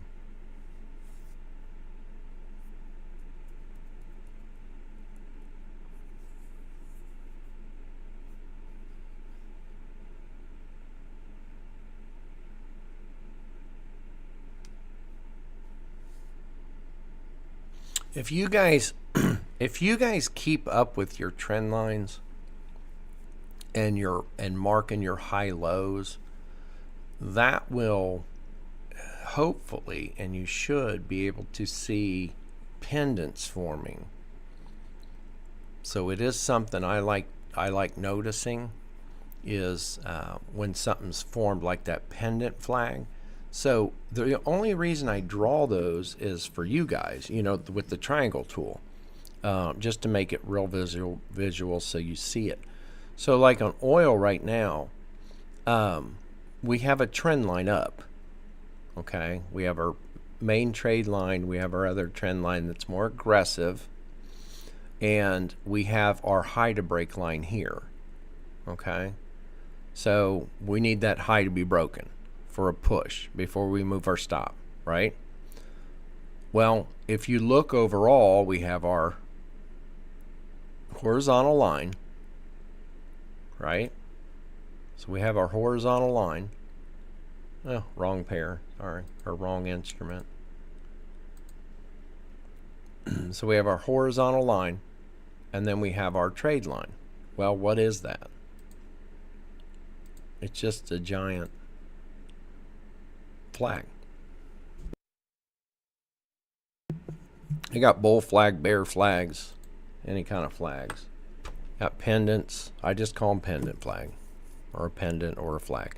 So you could see oil just bouncing around in here, and it's going to be a time push for oil. Okay, there's nothing happening in oil. There's no news for oil. So unless something happened, now there always could be something happen in the market out there. There could be some news for something, or guys, I've seen Forex currency pairs move off of transactional moves. And that's like a big corporation doing business or buying something from a Japanese market. I've seen big purchases from like GM for Japanese parts, okay? And the Japanese company making the parts, they don't want US dollars. They want what? Well, they want Japanese yen. That's how they want paid, Japanese yen. Well, what has to happen? The US company, hedge fund, bank, whatever, they have what? US dollar. Well, the Japanese country or company wants paid in Japanese yen. What has to happen? An exchange has to happen. They have to exchange US dollar for Japanese yen. That's the exchange market. That's what we're trading. Okay, when you're trading Forex currency pairs. So you're trading that exchange, foreign exchange market. So it'll move the market on big moves. The other is the time push, where it's going to go sideways, and then it's got nowhere to go. If it goes sideways here the rest of today, and it'll have nowhere to go. As I say that, it's breaking the high, but it would have nowhere to go but what? Push through one of these. Okay. So right now we got to push on it, and I am going to move my stop up to halfway. I want to close one when it hits. Just here's why. I'm closing the one when it hits 1 to 1. It just hasn't been moving. I don't know if I want to sit with it all day. I have to decide. I don't know if I want to close one when it hits 1 to 1, or just move my stop up a little tighter. I'll probably just do that. It's not really worth locking in $30. It'll offset what I've lost, but it wouldn't even be that, because right now it's at 46. So if I closed out half when it hits 1 to 1, it's going to be at about 50. I'd lock in 25, and we have a loss of 30 on it, so we'd only be at a loss of 5. Could move stop to break even or whatever, just to cover. I'm just not interested in that. So what I think we'll do is just move the stop up a little aggressive. I don't want to go to break even. I want to keep the stop below this swing right here. So I'm glad we finally got something out of oil.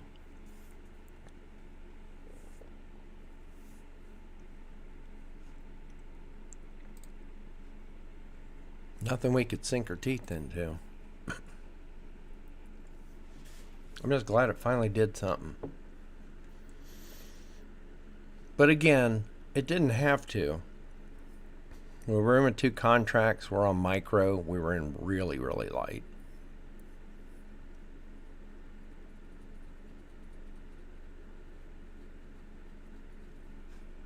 I do have, no, I can't go into that one yet.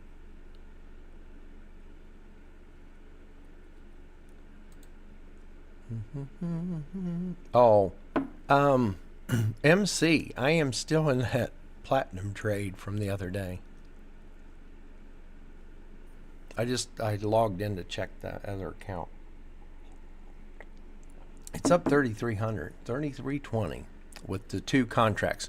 That was the one I placed the other day with 5 contracts. So I put on 5 contracts and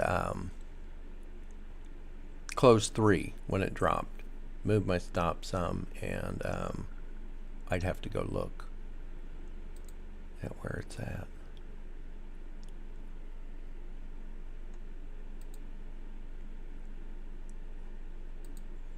I won't look now. I'll look a little bit later. Yeah, those are those 2 runners. I probably need to look, because I need to move my stop, or might need to close out one of those. Right now I'm just interested in if I can keep riding it. So that's where a trade we take becomes a swing trade. So we're down here day trading, right? We're not really scalping's like getting in and getting out in like a minute or three, right?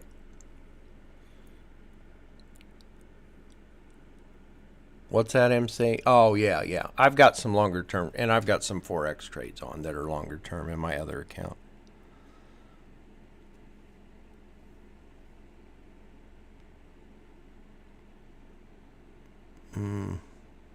I've got one on the Australian dollar. It's only up like 1,100.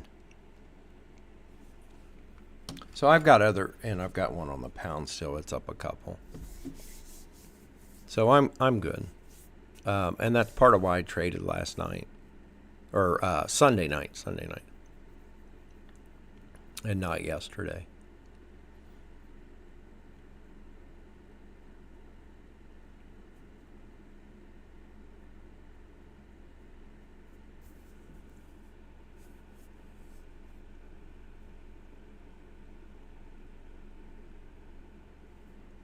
Did they? I mean, I got in on this one, so. In Bitcoin. I haven't looked at platinum. Glad to hear it, though. The biggest thing I like, as much as the signals are there, and taking the entries is great. But the one main thing I like, I think more than the signal entries, the entry signals, is the holding. Is that you see the 1 hour and 4 hour green, so we're holding gold. I'm still holding it long term. Now I might get stopped out because realistically, this outer trend line, whatever, I just call them trade lines because it's going to come off the chart when my trade's over. That's why I call them trade lines. If they're trend lines, I'll keep them on. That's a long-term line I want to leave on.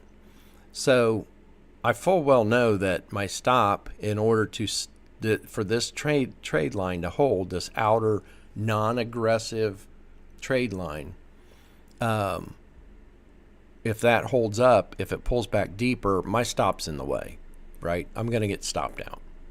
So ideally, you would want to keep your stop below this trade line, below this trend line for the longer term haul, okay?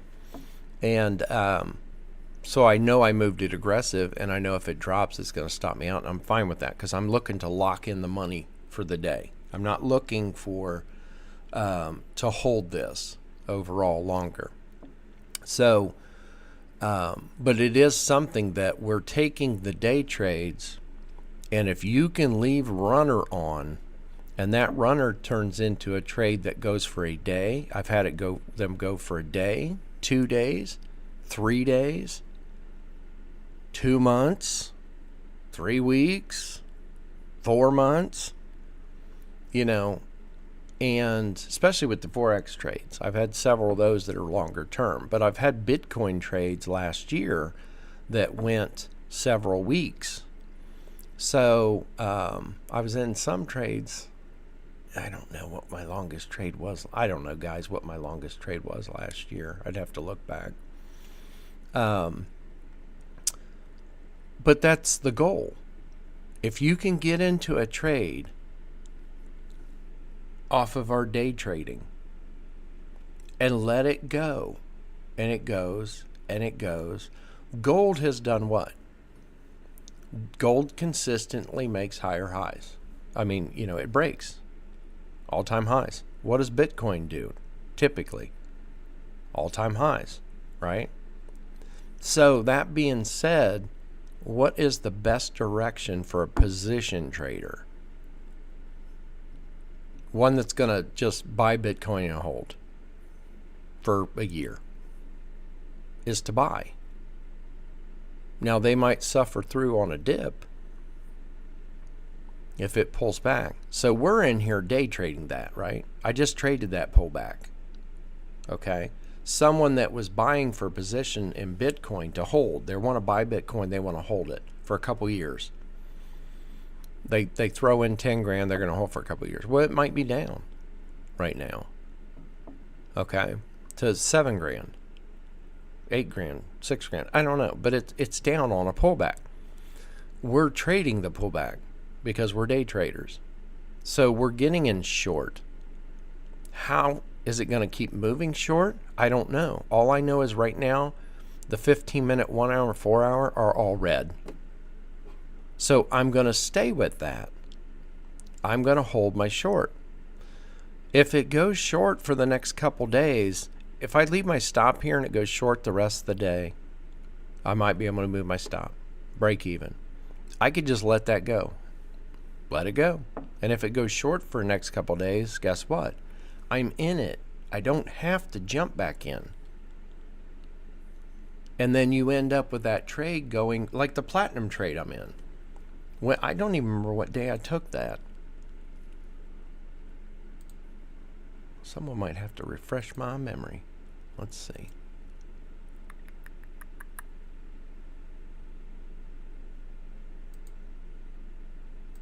I gotta switch all kinds of stuff over.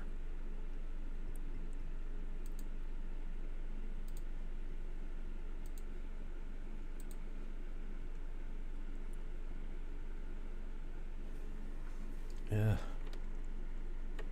I'm looking.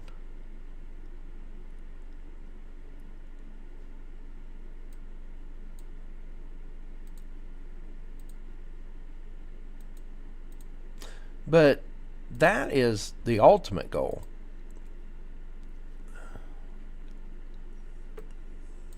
Okay, so I got in on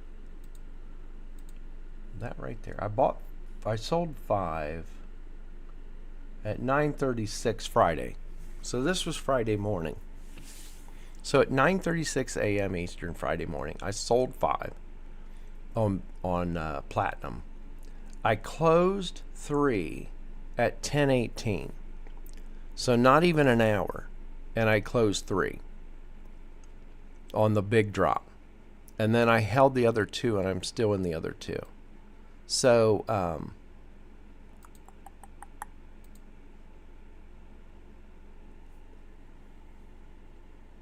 platinum 3. So when I closed out 3, I locked in $1,830 on platinum, and right now it's sitting at 3 grand on the runner. I'm going to look to see if I want to move my stop.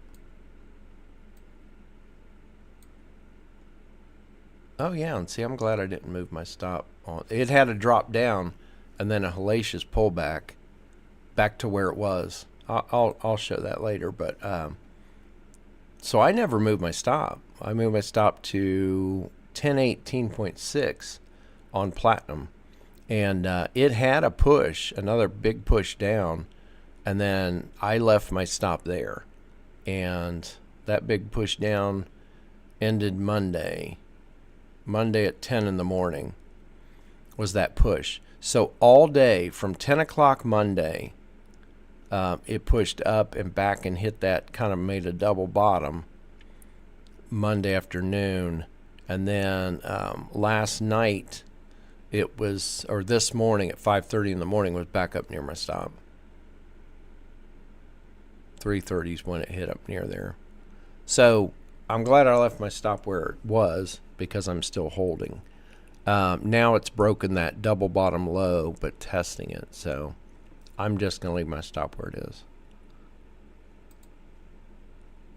Euro, let's see.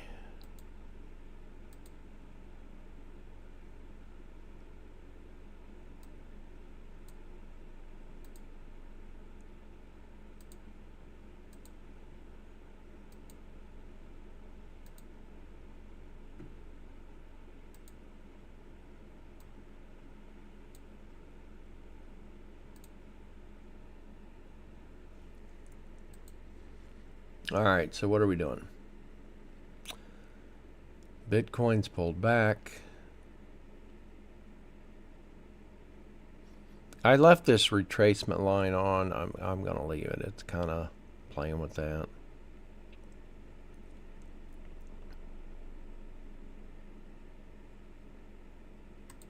Actually, we'll take that off.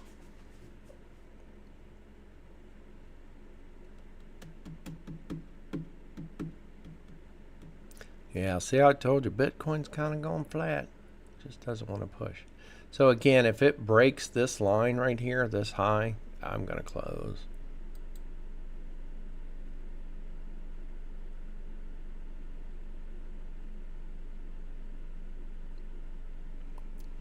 And there's ES. And as you look at ES, don't forget I mentioned that inside bottom. We had two lines marked. We had an inside bottom, and then we had this low here.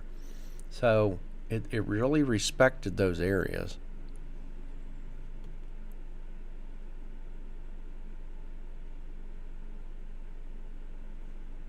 MC, I'm glad you like it. Yeah, I really like how we changed the fib tool.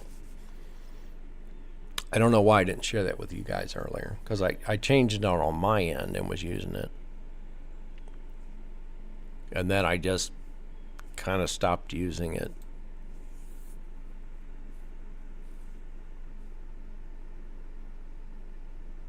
So we're getting a deeper pullback on oil, and we're out of the oil trade. So I need to look at what we did on oil. A whopping $12 we lost.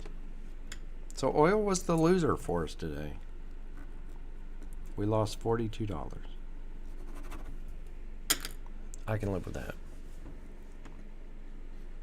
Better be able to live with that.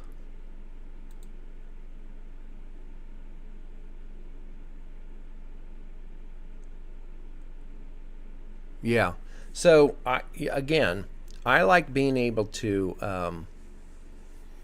the indicators given, it's watching the higher time frame, for one. It's watching the 15-minute, and more so the 1 hour and 4 hour. So if everything's green and staying green, I have more confidence to hold my trade long. So I have more confidence to hold gold right now and to stay in it, because everything's green, right? So we had a pullback here. That's not the time to panic. Okay? A lot of people will, because you see profit. And you'll see profit shrink. You're up, I don't know, we're up 1,100 now. Well, we're up about 1,200 now. And you can see it's right back around where it was. So we were up 1,200. Well, on this pullback, we weren't up 1,200, were we? That number dropped. And so you're sitting watching that pullback number dwindle down, and we did get a sell on ES. It is before 11, so that just popped up. If you're going to trade it, I would be careful. You could short it, but just know that it may only go there. If I was going to short it, I would actually want to be on micros and put on, say, 5. I don't even think I'd go 10. So in this case, a 10 would be what? It would be 1. So I would have to put 2 on to be able to close partial. But we did get a sell. All right. But again, the signals are there to help me in my decision to hold trades. It helps me with my confidence to stay in them, hold them, and for you not to panic and jump out.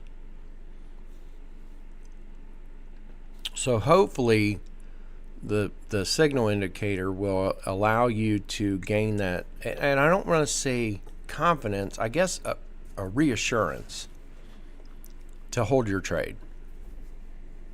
A little more confidence in the trade, in your decision making, but a little more reassurance that you can go ahead and hold. You don't have to panic and jump out on the pullback. Now again, sometimes it'll pull the way back. If gold would have pulled deeper than this, if gold would have pulled down to test this line right here, I'd be taken out. It's going to happen. Okay, but I don't know, 7, 8, 6, 7, 8, 9 times out of 10, that's not going to happen. So again, if I can stay in gold and it keeps going up for the rest of the day, well, then I'm just going to gain more, lock in more funds. If it goes up over the next today and the rest of the week, guess what? I'm already in it. Just like that platinum trade from Friday. I'm still in it.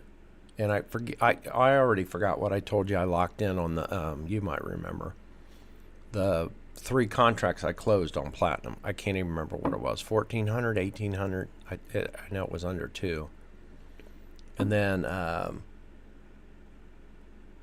when I peaked out, it was up around $3,000 for the 2 runners. So I closed out 3 at whatever, 1,400, and then 2 of them are double that already at $3,000. But if I can stay in platinum, if it continues to short throughout the rest of the week, I'm already in. I don't have to do anything. So that's where your day trades can become swing trades, can become a position trade.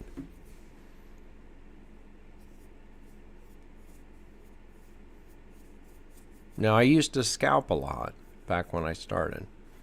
And then that's where I got into holding long term. And long term for me, so a scalp trade was getting in, 8:30 Forex News, getting in around that time off of the momentum, off the push, and then closing the trade out, getting up 100, 200, closing out, being done for the day, and then trying to get back in. And then that's when I got into closing partial, moving a stop to break even, and then holding. And then sometimes I'd have that scalp trade that you would normally hold for maybe up to 10 minutes. You're holding from like 1 minute to 10 on a scalp. So that scalp trade would become a day trade where I entered it, closed out partial, moved my stop to break even, and it keeps going. Then it becomes more of a day trade than a scalp because I'm holding for several hours. And then some of those would become a swing trade because then they would go for a day or 2 or 3. And that's what you want. That's why we hold our runners. And I've had some runners go for a couple months. That's why I don't close runners. I let the market close for me. I just have to decide on where I move my stops. So we got a little... Bitcoin tried to push low. We technically got a lower low here. I want to draw a channel down there here in a second. See what that looks like.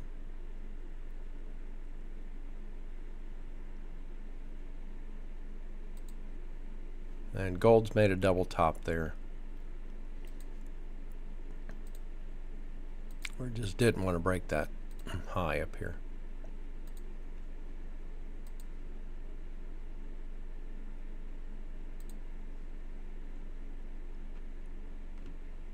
Kind of want to see what a channel line looks like on where it's at. I'm going to draw it off the bottom because the bottom's cleaner. If I come in off this low right here and come down here to like here, here, and here, see how that looks clean? I can definitely pick those lows out better than the tops up there because they're not. And then I would want to extend it up to like here. And that would be how I would use the channel tool right now if you're looking to draw that. I know some people like using it. I used to use it a lot. I don't use it as much anymore. I normally just use my trend lines. But what a channel tool gives you is your targets.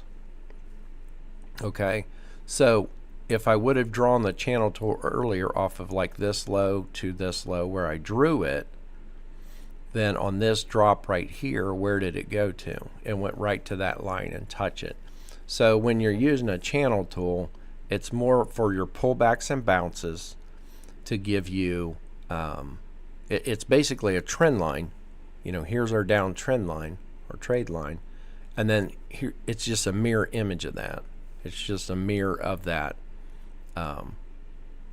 that downward line. So on the pullback, we look for it to bounce off that. And then on the next push, we would look at it to push down to the line again to do what? To make a lower low. So we want to see a lower high, and then we'd want to see a lower low form. And again, we're getting into it. We got 6 minutes till 11, so it's getting kind of later in the day for entries. So done with oil. I'm not looking to get back in that at all. We're getting that deep pullback. Signals are mixed, so we're putting that one away. Can put a big X through it.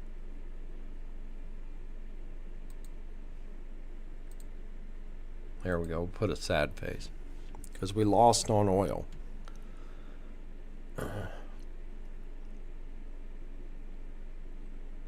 We did. We lost 42.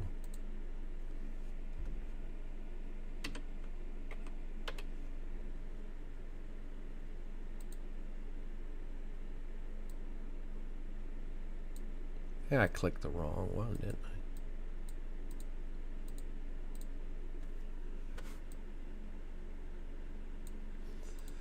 I? All right, that was our big loser of the day. Gold, we got another buy. And again, it just hit that top, giving us a double top.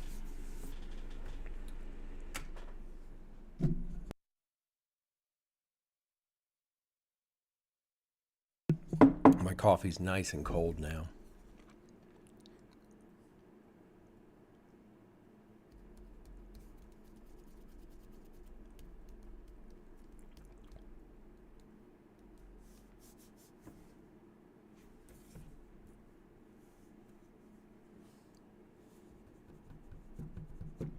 I guess I could put ES up there because we're finished with ES. I'm not looking at taking that. We're at a 286.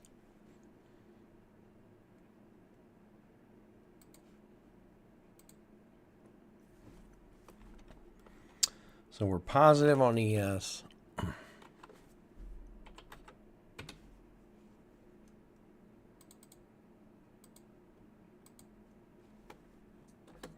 And of course we're negative on gold. So right there and I'm not posting the rest yet. I guess I could. 2167 so far on. That's Bitcoin.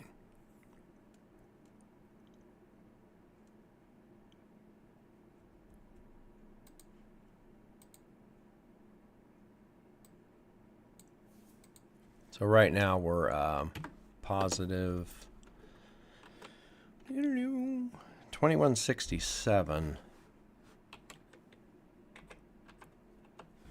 on Bitcoin so far. And then gold we're up. Is that it?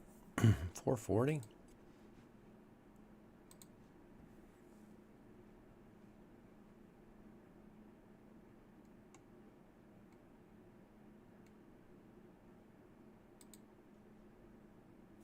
Oh yeah, I only put 2 on gold, didn't I?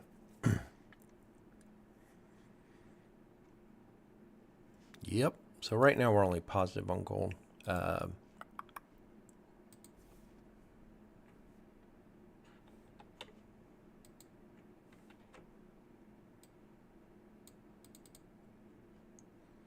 $440 so far. So that's the number so far.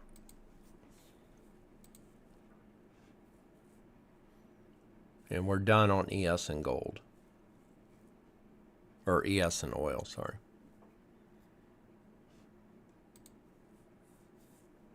So right now, if you take the 2, we're up 244. If you subtract the 42, so 244 on the right side of the chart in the positive. And then, of course, over here, gold, we've locked in 440, and we've got 1100 on the table with our stop moved. Now, I'm still, we didn't move our stop before, remember? I didn't want to move my stop between this area. So we had And I mentioned that. So this is really good to key in, guys. I mentioned, as gold went up here and extended, I'm looking for a reason or place to move, not a reason, but I'm looking for a place to move my stop. Okay, because remember my stop was down at, I think, better than break even, barely. So again, as it extends up, or when we get that extension, we're always looking, where should we move our stop? Where can we move our stop to lock in some profit? And I looked back and, we see this high here and drew a line off it, and looked back and saw this line here and drew a line off that. And if you remember, I talked about moving my stop, and if I move my stop up remember I said if I move my stop up in the middle of that, I'd be kind of asking for it to be taken out, right? And look what it did. Remember I said it could come down into that below this high and just wick down and take me out and then keep going long. Well, it did come down below that low. However, it did not wick down. And if it would have, I'd have been fine. If it would have just wicked down to test this high. So ultimately, though, I decided not to move my stop. Remember I said in the middle of that, because there was not a lot of room in there. There wasn't a lot of wiggle room for gold to drop in there and kind of play around, move around, right? And I already know I'm aggressive with my stop because the outer trade line's way out here, okay? Now I'm going to move this one because it came down and made a low and it pulled back up to make this high. So right now this one, I do want to move it out off of here. Why it's not hitting that? It should. It's not wanting to go down to the wick. There it is. So I do want to move it down there. So now I'm in the same dilemma. Do I move my stop? If I move my stop up some to make sure I lock in even more profit than what I have now, I'm going to move it up into that area. But see, now it's a little more clear to me than it was. I see a low. I mean, you can see that low right there on gold, right? So it's a clear low. Now it could still wick below that if it comes down. So if I move my stop, it just has to be below that. This was not clear to me. There wasn't a real clear low in here. I mean, what, you pick this right here? You could have. But if you're going to pick these little bodies as the turn and say, well, I definitely want to keep it lower than that, aren't you so close to that wick actually came right to this? Well, then you might as well leave it where I did. Okay. So now if I was going to move my stop, it would be like this. I would move it up and leave it under this swing low right here. Now we double topped up here, which is not good for a long position. A double top is a bearish indicator. So if it pulls down through this inner uptrend trade line here, it could just pull test that. But I want to lock in profit. I mean, after all, I'm sitting here. So I need to be locking in profit, or else why am I sitting here? Because again, I could have closed out earlier today and just been out and been done. So if I'm not moving my stops, why am I sitting here? Okay. If I wanted to leave my stop down here, and this is why I'm doing this on this account versus my other one, because I don't want to see a lot of orders going in through my broker and then wonder what the heck is going on. Not them, but the software. Seeing me move my stop back and in and out and up and down. So that's why I did it in this account. But could I not have just moved my stop to better than break even and left for the day and been done and say I'll peek in at 4 o'clock, 5 o'clock, and then I'll adjust my stop. I'll peek in at 9 o'clock, and that's the kind of stuff I do on my Forex account, my larger account. I'll trade, and normally it's 40 contracts. I'm still only up 1,200 on that. Aussie trade. So I'll trade typically with 40 lots. They call them in Forex. And when it gets up to 10K, then I close out 30. I close out 3/4. My stop more likely has already been moved. I'll adjust my stop and make sure it's better than break even. And then I'll walk away. And then I'll check in on that later today. Normally it's like at night. I don't even check in the afternoon all the time. Sometimes I do. So normally for me, if I take a morning trade in a Forex market on that account, I will place the trade in the morning. I'm watching it. It goes up. I'm closing partial, move my stop to break even. I'm letting it go. I'm letting the day go. I'll check it in the afternoon, and then I'll move my stop. I'll check it again at night. Either I'm still in or I'm stopped out. All right, so we just got a sell on Bitcoin. Well, we're getting. It's wanting to. So we got to wait on this candle to close. We've got about 25 seconds. It is still 11:05. So do we take a trade short on Bitcoin?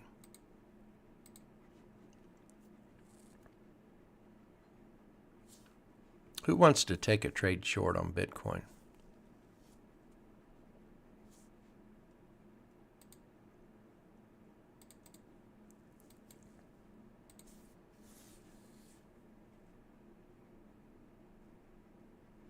We did break this low already. And this is we have a new low to break down here. So there's your sell signal. You can go tight. If I was going to short right now on Bitcoin, again, I could go ahead and short. And I'm going to move my stop. Because I just shorted what?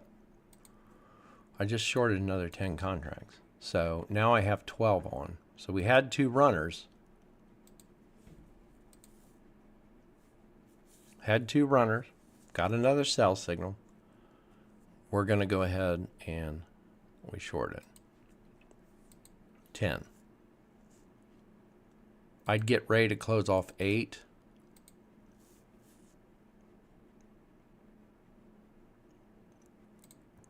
I don't know if anybody's watching oil over there, but I'm out. I'm not jumping in oil. But notice how oil went to the outer trade line. That's the wrong contract. I mean, that's it. It just pulled deeper, went to that, right to that outer trade line, and just like stopped on a dime. And now it's pulled up to make a higher high. Love the trend lines. Love the highs and lows. So again, I went ahead. We had 2 contracts on Bitcoin, and our stop was up here somewhere. I know it was still visible on the chart as it sits. So it was right up in here. So since I threw on another 10, I moved my stop down to protect against a bigger loss. So when I threw on another 10 contracts, my stop was still up here. So that was a lot of added risk stacking on the 10. But I don't really care what I do with this. I had 2 runners on, right? So the 2 runners, I was like, well, whatever I get. I had my stop up here on the 2 runners. I was still willing to take a loss on the 2 runners. So if I still had the 2 runners on, my stop would still be up here, out of the way. And then if it breaks that high, like I mentioned, I would just jump out. I'd close the trade. So at that point, I could have pulled my stop down to where it is now, saying if it breaks that high, it's going to close me out. That'd be the same difference. But since I'm watching it, I could just close it out or move my stop. So, but since I threw on 10 more contracts, I moved my stop down. So what I would look to do is we could come in. I don't know if it's going to get past that low, to tell you the truth. I wouldn't expect it to go all the way down here. What I would actually do is pop this to a 1 minute real quick. Yeah, I don't like that at all. So here's the 3. I popped it to a 1. I was looking to see if on a 1 minute chart, if, you know, like these candles coming down, if there was actually a candle close down here, and we don't. So my inside top is right there. So what I would want to do is come in, and we could go in and put in a, we want to put a buy limit of 8. All right, so we'll put a buy limit in of 8. The reason why I'm only closing off 8 is because I have a second trade on. So the first trade I had two runners and 2 runners on. And then this second trade I put on 10. So if I close out 8 of it, well, then I will have 4 runners. I'd like to leave runners on each trade. And get in 2, 3, 4 entries would be great. So we got a sell limit or a buy limit to take us out there.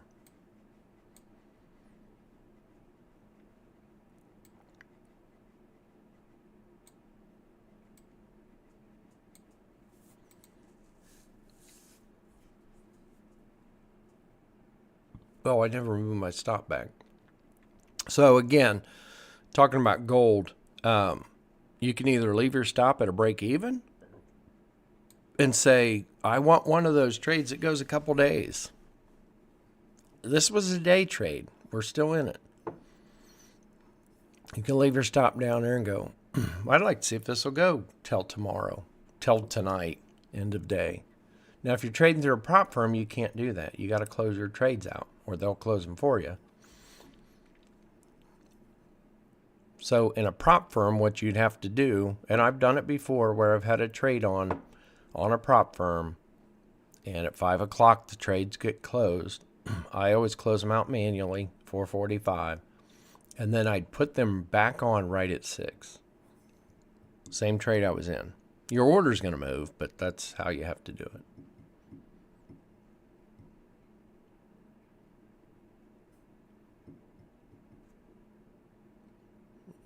Here, I'm going to pull Bitcoin. Bitcoin, I'm going to go back out to 3. So we're not watching it on a 1.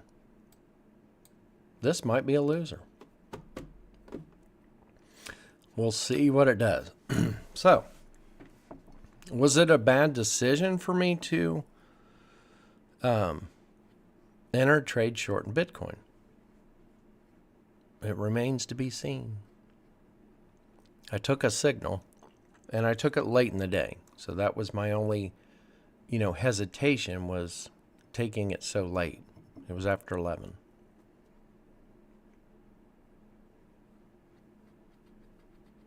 And that 11 o'clock to noon hour, that hour is when you have to decide if you're going to take any or not. So we'll see. But I was willing to take the risk. We've already locked in 2167 on Bitcoin total. So we're still going to be good even if we get a loss on that.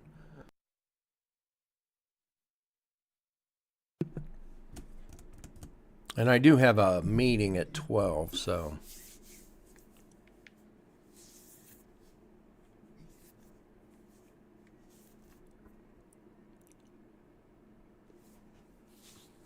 now I'm going to move my stop back to where I had it on gold. Or who wants me to leave my stop down? I'll let you guys decide. Would you rather me have my stop there, or do you want me to move my stop just here to break even? And we'll see how it does the rest of the day.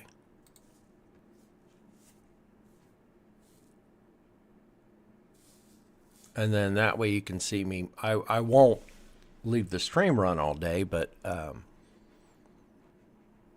I'll post images later, like where it's at the end of the day, and if we get a chance to move the stop on it. Right now we're looking at it. It's still making higher lows. So gold just pulled back. and pulled up, so it made a higher low than this. It's the highs that are hurting.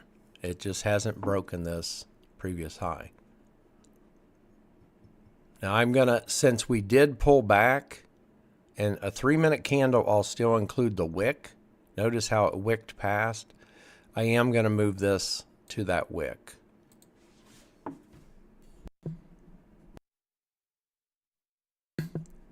I will only do that once it's pushed back up. With the 4-hour chart, 1-hour chart, doesn't matter. I don't wait for as it's pushing down and keep moving it down and down and down. What you want to see is it has to push down and push back up. Once it does that, you can say it made a swing low. But only till it swings back up has it made that swing low. So that's where we're going to move it to. So back up at the high. We'll see what it does this time. Got another sell signal on Bitcoin. So we're getting 1 minute, we're getting one candle 15-minute pops here. Green. And then it's going back to red is why we've just got those two. So again, it's nothing but sideways. So we took a risk even taking that trade because all the sideways movement. There, it hit our limit. So we just closed out 8. I'll go in and look and see how much. We need to modify this order. I don't know why that's not undocked. And we're going to close that. We're going to put 4 in here on our stop to match our order. I'm not going to move the stop. So again, we're leaving our stop there. So what did we lock in on that? Wasn't much. $129.33. So we'll add it in. So not much there.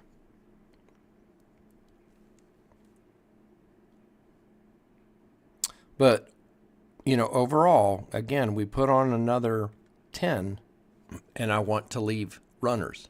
Anytime I enter in on a new signal, it could be the same pair I've already traded. So I could keep going in with 10 contracts, let's say, on Bitcoin. And so if it starts pushing and pushing and pushing down, or if it pulls back, whenever I get a sell signal, I can put on another 10. And then I want to leave runners off each one and let them go. So right now I've built up to 4 runners on Bitcoin instead of 2. Remember earlier I just had 2, now I got 4. So where were we at? I don't know why it's right on my screen. What did I say? I'm not counting the change. 129. Someone else can keep the change. So we're at 2276. Whoops.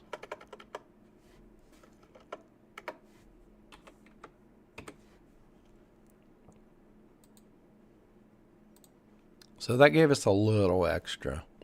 Dinner out. What did I say it was? $129. There you go. That's dinner out.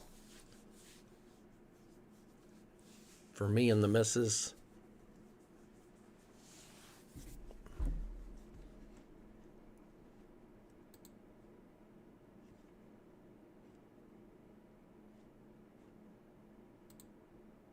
My wife hates it when I, she's kind of a miser. But remember, she comes from an accounting background.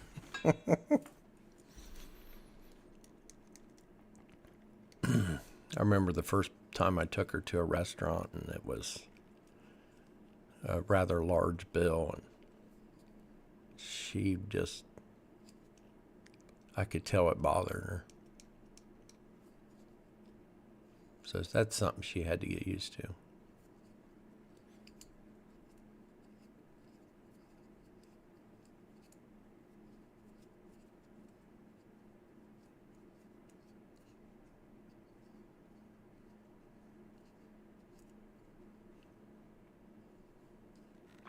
Gold just does not want to break. If ES, I don't know if we're going to see another sell signal come up on ES. I'd expect if it breaks through, I'm going to take some of these off here because this is an old line that I had on the left of the chart. What I would rather mark on that than this would be this right here, this low right here, or high. So somewhere in there you could draw a box if you want, you know, one of those two lows. But we were waiting for that to actually break. And if it breaks, you know, we might get a sell signal. I would also draw another line, which I think is already broken. Because right now we would only look to short ES, the 1 hour and tracement up.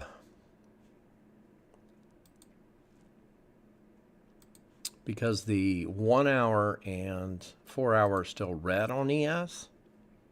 So if it does break through, a lot of times what happens as you start to trade the signals, watch the charts a lot, and draw the counter.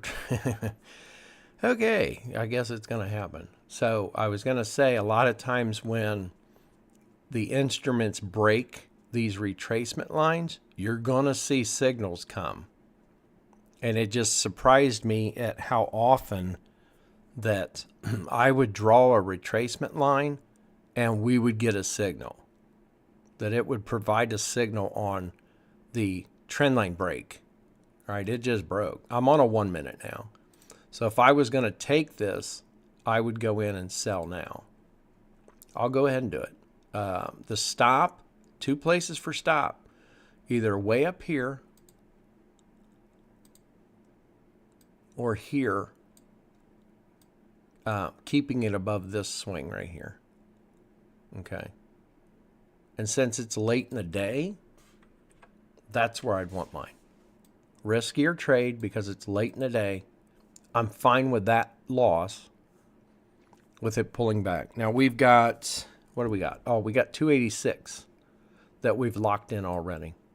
But notice how that it comes on a trend line break. Counter trend line break at this time on this. So,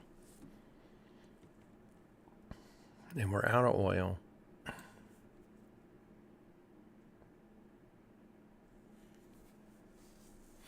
So again, we're still holding gold. Why?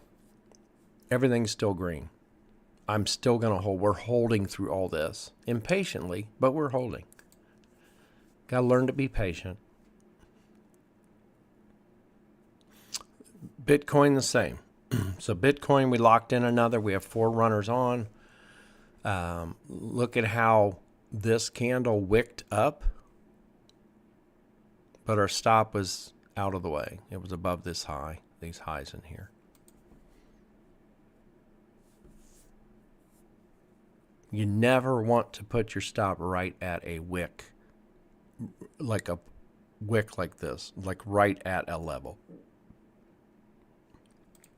If you can draw a line on a wick off there, then your stop needs to go above it.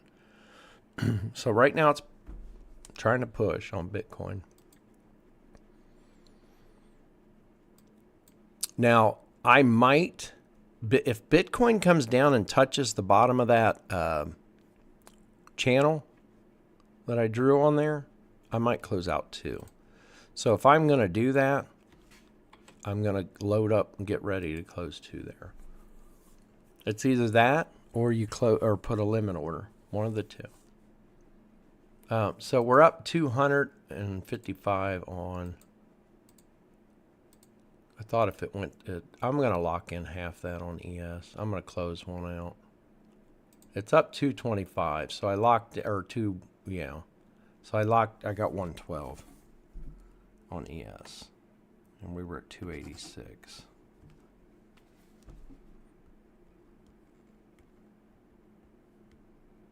So 398. I'm going to move my stop a little aggressive on ES here. One, we got to change it.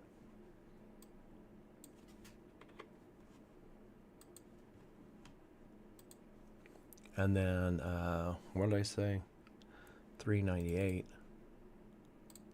So we just went from 286 to 398 on ES. So ES, we're up almost $400.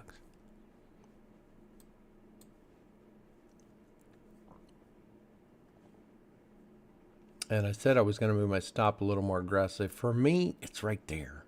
I'm not getting too aggressive on it because of this right here. I want to keep it above those two lows, you know, above this high here. So I want to keep it out of the way. That's my line of defense. My defensive line is right there, that price point, because it's been respected before.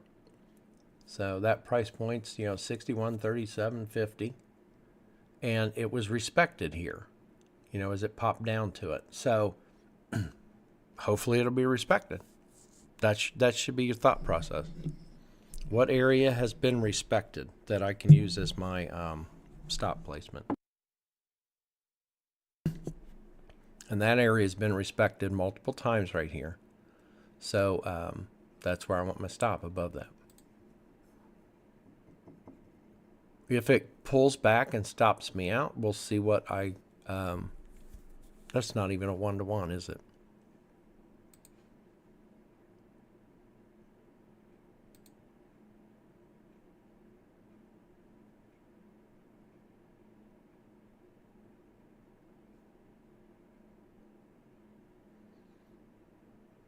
Oh, it's stupid. It hit me on the magnet. Sometimes I hate the stupid magnet. Sorry, guys. That is not what I wanted. Forgot what I was doing here.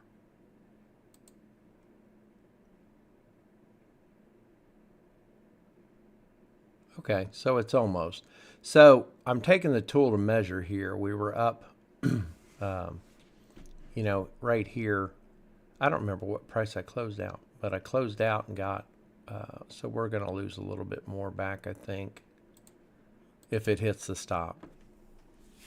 So right now that's a positive trade, this last one, but, and we locked in 112.50.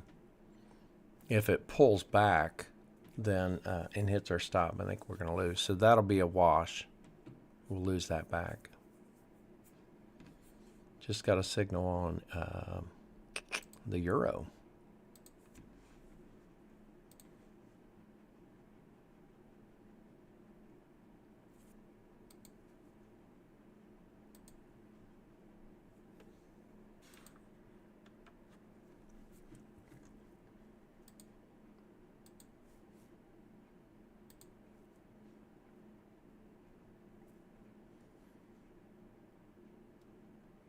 Oh, I'd take that. Just got a buy signal on the euro, and I'd definitely take it.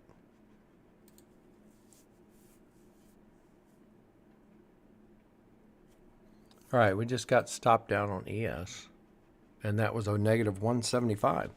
So, what did we lock in? 112. So we actually lost back.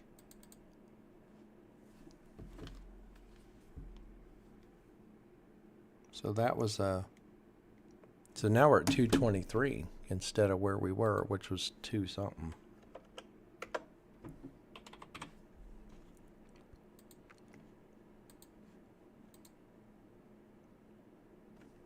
Where did I just, there it goes. Why, I don't know why that took forever to update the price.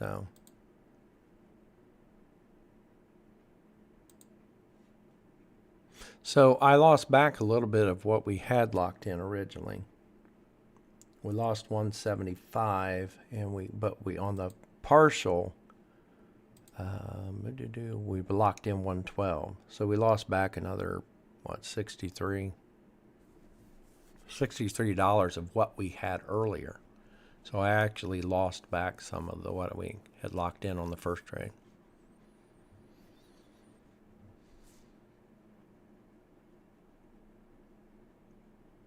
So now it's pulled back, and I could have left my stop way up there, but that's all right.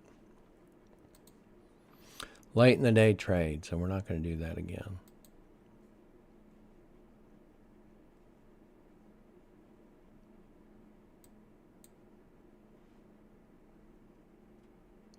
I know I got to get out of here. I got my meeting at 12, guys, so.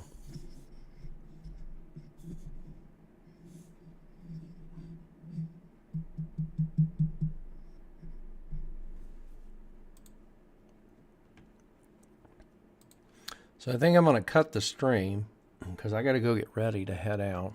And I'm going to, let's see. So we got a $42 loss on oil. We got 223 on ES. Right now we have 440 on gold, and I have my stop just better than break even. So if I leave my stop there and get stopped out, we're only going to make 440 on gold. So is that where we want to leave our stop for the rest of the day on gold? If you want to say yes, we'll leave it there.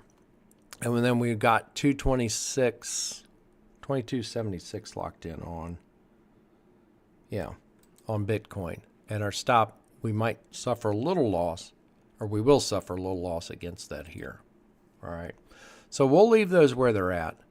If Bitcoin pushes past this low, that low, then I'll move my stop down about halfway. If oil can push past this high, you're saying, nope, Candace, you want me to move my stop, not leave it there? We can move it right there. I wouldn't move it any more than that. That would be where I'd put it. It's below this low. So we can leave it there. The only reason I would leave it out is in case it pulls back to this. But it might pull deeper, but...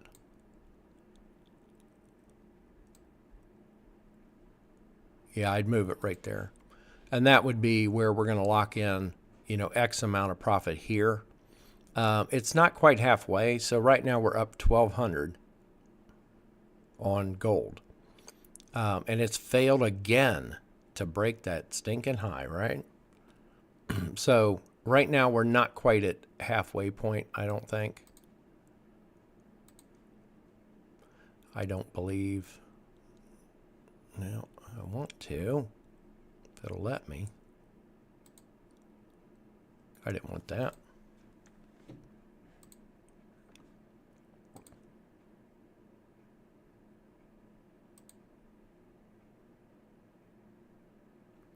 $57, and what's this? 61. So that's about halfway. So right now my stop on it, on gold, is about halfway. So we've got 440 locked in. We got 1,200 right now, and our stop is about half of that. So we're going to lock in another 600, let's say.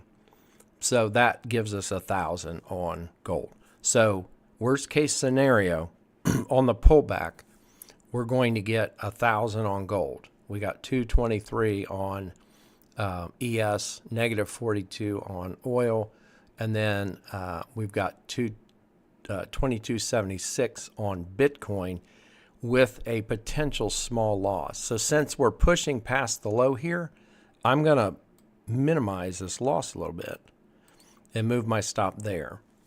So worst case scenario, I might lose back, let's say I only lose back 276 without measuring and calculating it. So 2,000, 1,000. So we're looking at like 3,000 on the day. So I think a good day overall, as we're only looking for, a few hundred for the day. So I'll cut the stream. Hope you guys enjoyed this. I'll post back pictures later. I'll take a screenshot of this and post it out on the Discord. And yep, we'll be ready to go tomorrow. Yeah, we'll be live from here on out. So there might be days I can't do it. It just depends. But for the most part, we'll be live. Now it'll, and then we'll go live this week where everybody can come in. And then we'll see about after that. But yeah, we're going to stay live. I just needed to take time to get all this back up and running the way I had it before and set up. So, all right, guys, I'm going to cut out. the live. I'll still be in the room for a little bit, and got to get ready to head out. But that's where we're at. So far we're at $3,000, around $3,000. If everything stops out where it is now, we're looking at $3,000 on the day. So I think that was a good day. Kind of slow moving. I'm fine with that. Nice, relaxed trading. All right. We will catch you later. Thanks for hanging out.